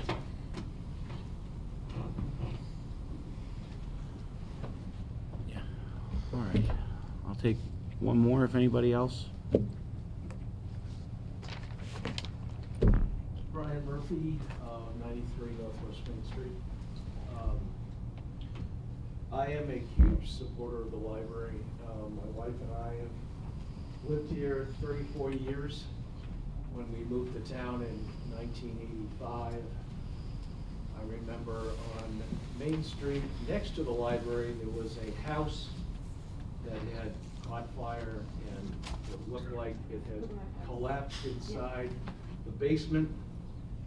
And it was a huge eyesore and a big deterrent until the bank came along and reconstructed that site. When I think of the library with a closed sign out in front of it, I think I have the same image in my mind as I did 34 years ago when I saw that house. If I'm thinking of this community as a community I want to spend a long time in, where my children are going to be educated and grow up in, I'm going to think twice if I'm driving down Main Street and someone like John or someone else is showing me a house in town. I'm going to think twice before I'm going to invest in this community and make it a part of my life. I don't have the answers. I wish I did, but I sure hope that together, all of us can come up with a solution and find a way to fund it. I think it's an asset. I think we are thinking of this as a cost. It's an asset to the town, true asset. The same way the gazebo on the common, the old common is, the First Congregational Church, the senior center. It's an asset. I like to think about it that way. Thank you. Thank you. Thank you. All right. You don't seem so sure. I was debating. We'll see. I was sitting on the table with my wife took my chair. All right, now I'll let you go because of that. Rich Preston, 165 Main Street. Lived in town about 35 years, and you should know that we don't do very well with older buildings in terms of adaptive reuse. I mean, we did a nice job downtown with the post office, but we have an old elementary school that's been derelict for 37 years. So I think you have to ask yourself, do you want to be the board that closes a library that's been a part of this community for over 100 years? The close sign up, because as you said, when it closes, it's going to be very expensive to reopen it, and there's a better chance than not that it will not reopen. Now, I think you said you had $470-something thousand with free cash. Is that correct? Net available? If all the other things happen, yes. Now, I understand it's not good budgeting to use free cash, and I saw you all shaking your heads. It's not a good idea, but you know what? It's done all the time. One-time funding, even though it should be part of the operating budget. So half of that, I imagine, what's the budget for the library? Half of that? 218, 220. Yeah. I think you should consider it. I really do. I think going forward, we really need to look at this. We really need to think about it. but you need to think about this. Do you want to be the board that closes that library? Honestly, I don't think any of us want to be, but if we have to, we'll be the board that does it. And I'm not trying to sound flippant or nonchalant about it. I understand and appreciate the position that you're in with it. I strongly disagree with your position on taking free cash. I feel that the fact that we did it last year with $100,000 was a mistake. It's not one that I personally will say I'll vote for, but I'm one guy on a board of 5. I'm just. Can I ask you something? Do you have a library card? I do. Go to the library? Yes. Do all of you?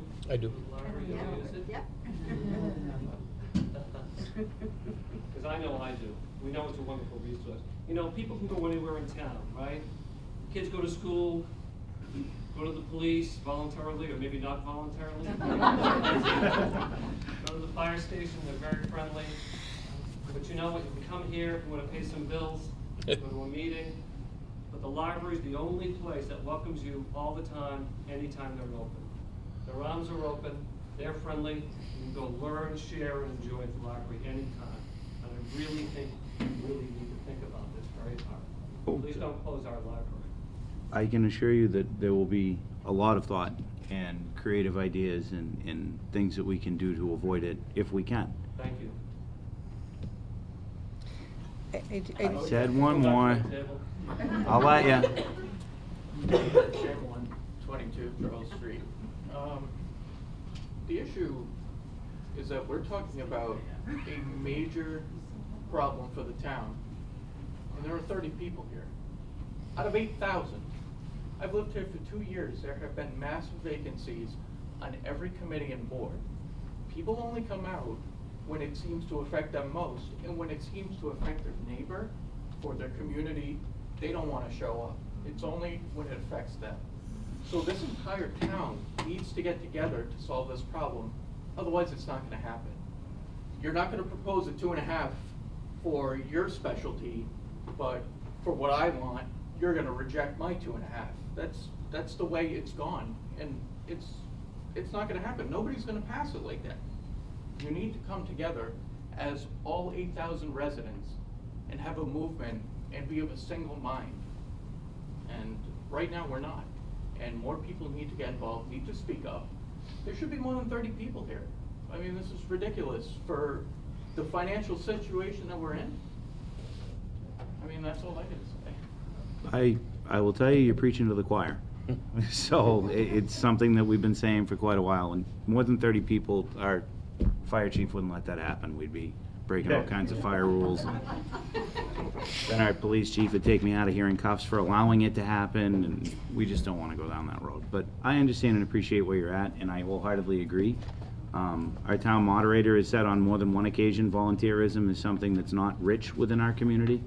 I'm all open to ears, I'm all ears and open to ideas for how we can change that. I honestly don't know.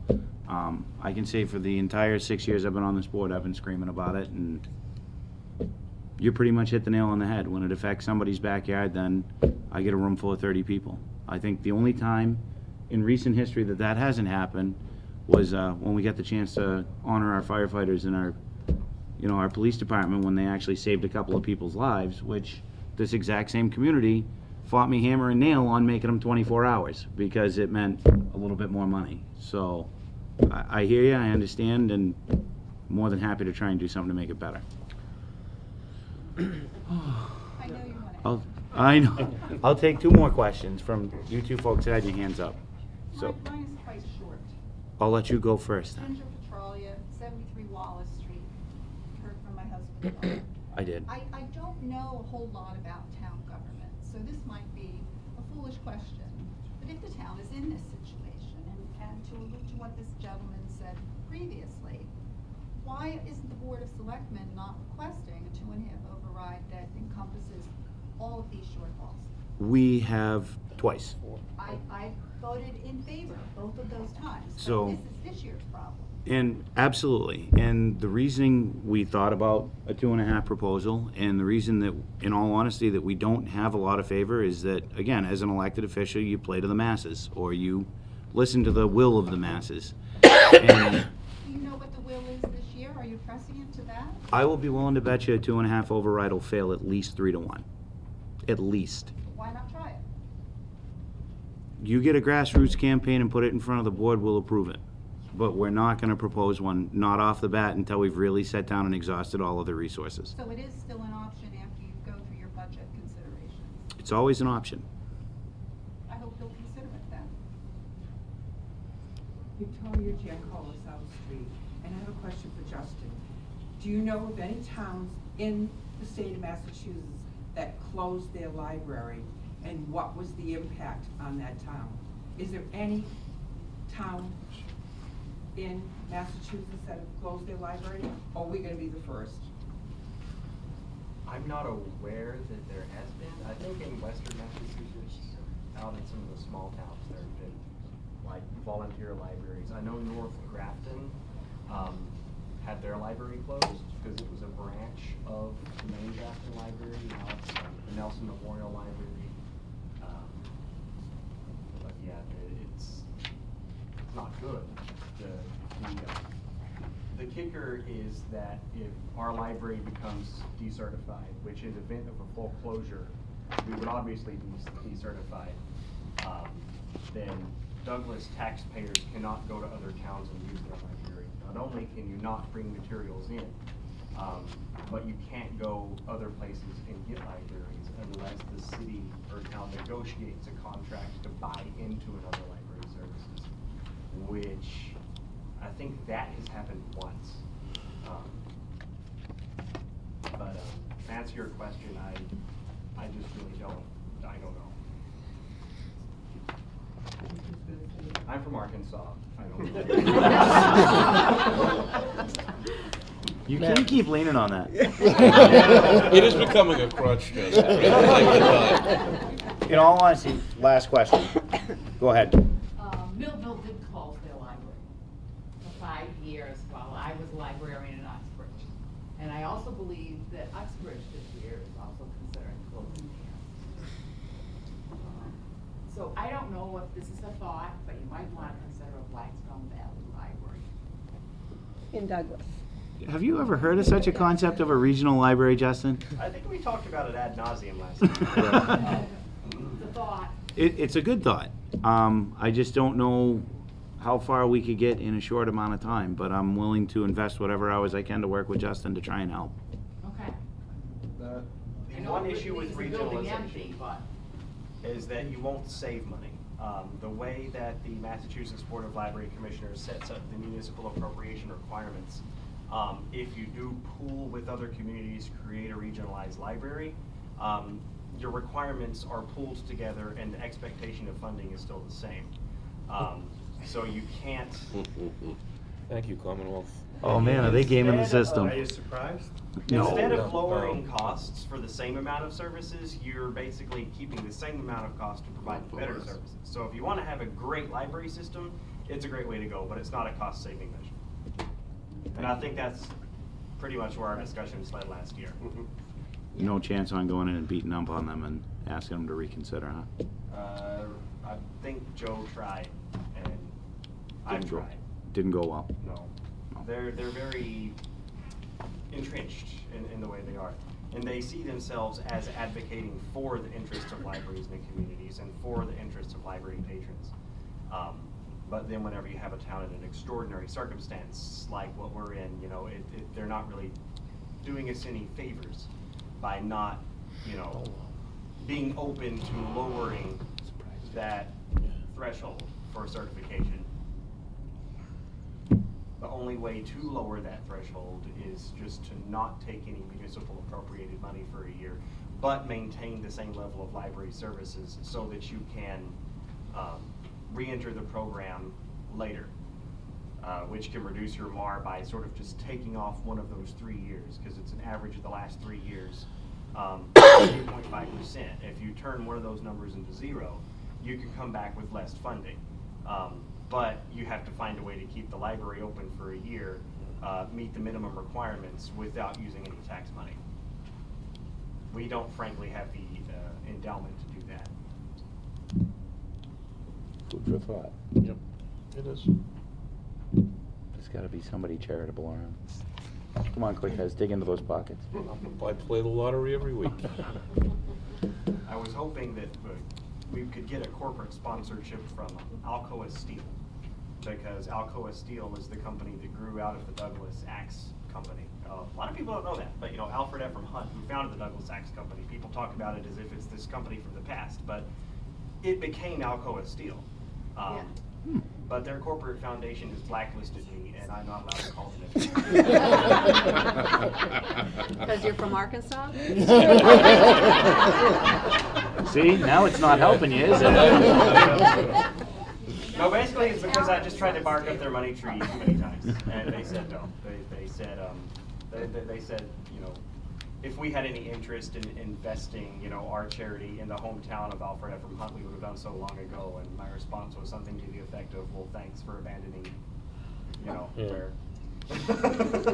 Try telling them you're from Alabama next time. See? Yeah.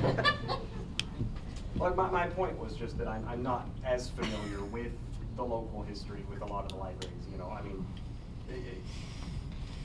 you people can't let people who've lived here for 30 years not call themselves townies, but then beat up on the guy for saying he's from Arkansas. I mean, how much do you have to do? Just a little more. I'm not a townie. All right. So you guys are all welcome to come back to the action-packed meetings that we'll be having for the rest of the month and listen in and offer ideas and suggestions. And I sincerely appreciate actually looking out and seeing people, which is a nice thing. Which brings me to, we've already done everything else, so we're under We've old done everything business. else on the agenda other than 10 and 11. Well done. All right, so We do we ripped have? right through in your absence, Mr. Chairman. I know, I slow everything down. I didn't say that, I implied it. Yeah, I know. So is there any old business? The only thing I would say, and I had mentioned it at our last meeting, but I think we need to amp up our frustration with the pilot funding. Just take a second and calm these people. Just remind them we're in a meeting. Yeah. Guys, you're not even at the exciting part yet. Will we adjourn? So, the enforcement or public safety of the state park, I mean, we need to do something in order to raise the stakes here. If it means us all showing up at the state park in our underwear and holding a press conference that says that we're not gonna take it anymore, I don't know how that's gonna help. That's not gonna work the way. One portion out of that is good with the rest. Fear is a great motivator. How's that gonna go? Exactly. You should lead the way, Mr. Wojcik.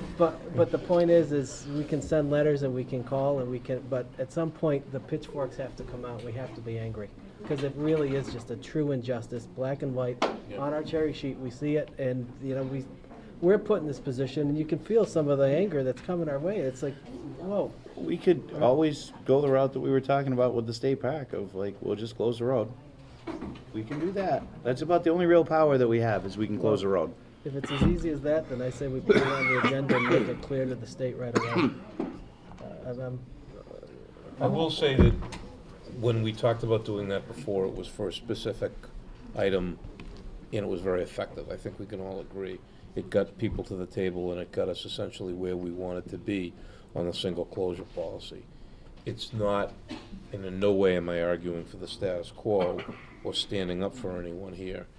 This is not, the pilot issue is not a problem that can literally be solved by one person overnight. The single closure policy was. One person had the power to change that. He changed it. We've maintained a good relationship. It worked out well. I don't think we can hope for the same kind of fast action from one person or a small body. We're talking about the legislature that has to make changes to the pilot program. Well, we need to get multiple communities involved too that feel the same frustration. And I think that, obviously the strength of numbers, I think that is a more effective way. We would have to, if we were to do that, we would have to do it for a long period of time, I think, close the road, Tim. It wouldn't be, I think it's just completely different than the issue we faced before.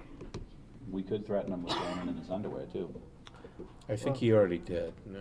I keep shedding these pounds, I'll be glad to, just for the townspeople. What it is, I don't know. Maybe Right. that's not it, but, I share your frustration and your desire to do something. yeah. I and- agree. And if it has to be outrageous, then so be it. I mean, we do represent 8,000 some odd people, right? And there's an injustice in that system that needs to be addressed. I'm all way. I love a good fight, Tim. I'm in for No, it. I know, Mr. Chairman. I say let's do it, and we'll explain why, or try to explain why, but they'll know. I think anything we could do to publicize our plight down here is gonna be in our favor. And if we join with other communities that are in a similar situation, anything we can do as far as getting the word out to the press and hopefully, at least by osmosis, the legislature and elected officials in Boston feeling our pain. The fact that a quarter of the town is owned and we get a pittance from the state for that. Very, very little money. And we're suffering. I mean, everybody in the room knows we're suffering financially. And we do have the press here tonight. Oh. I didn't recognize you, so how are you? Something along the line of a more formal press release or a press conference or something like that, where we could put our side of this pilot story out and let people know that we're really struggling here. Well, we've had that. I remember being interviewed by the Telegram with the watershed, and the watershed making a ton of money, and I had a couple great quotes in there from Susan's colleague. And, you know, I actually thought at that point we were gonna have, something substantive to come back and say we did something. I think it's gotten past a point where a few quotes are gonna help us. I think we need multiple communities, and we definitely need the state reps and senators from those communities as well. And then, your outward protest offers, we can keep those in our back pocket for a little bit. But I agree with you, Tim. We need to do something, and we need to be a little bit louder than we have been. Yeah, I would agree. Effigies. Yeah. Right. I mean, Governor Baker had been here, he knows the property, and, to a man, I sat on the beach there and we talked about the pilot program, and that was something that, he understood. And this would never happen in Arkansas. So that was one item. The other piece, you weren't here, but we had met with Mr. DeCarlo and, DeCaro rather, and we were going to appoint a committee to revisit that amendment. Okay. So, And we suggested that it made sense for the two individuals who was able to successfully negotiate the first house agreement be also involved again the second time around. In other words, we were thrown under the bus. We ride again. Yes, yeah. All right, Batman, we got this. And David sort of agreed, but he did not want to commit you. I was willing, but he wasn't. No. You're always willing to commit me to things. That's fine. I'm more than willing to take that responsibility with Mr. Cortez. I'll make a motion that you guys, both David and the chairman, are representatives to negotiate an amended kind of Host agreement. Host agreement. Host agreement. with medicinal alternatives. No, second. Made by Tim, seconded by Mike. All those in favor? Aye. Aye. All right, is there any new business? Seeing none, do I hear a motion to adjourn? So moved. Second. Made by Mike, seconded by Tim. All those in favor, say aye. Aye.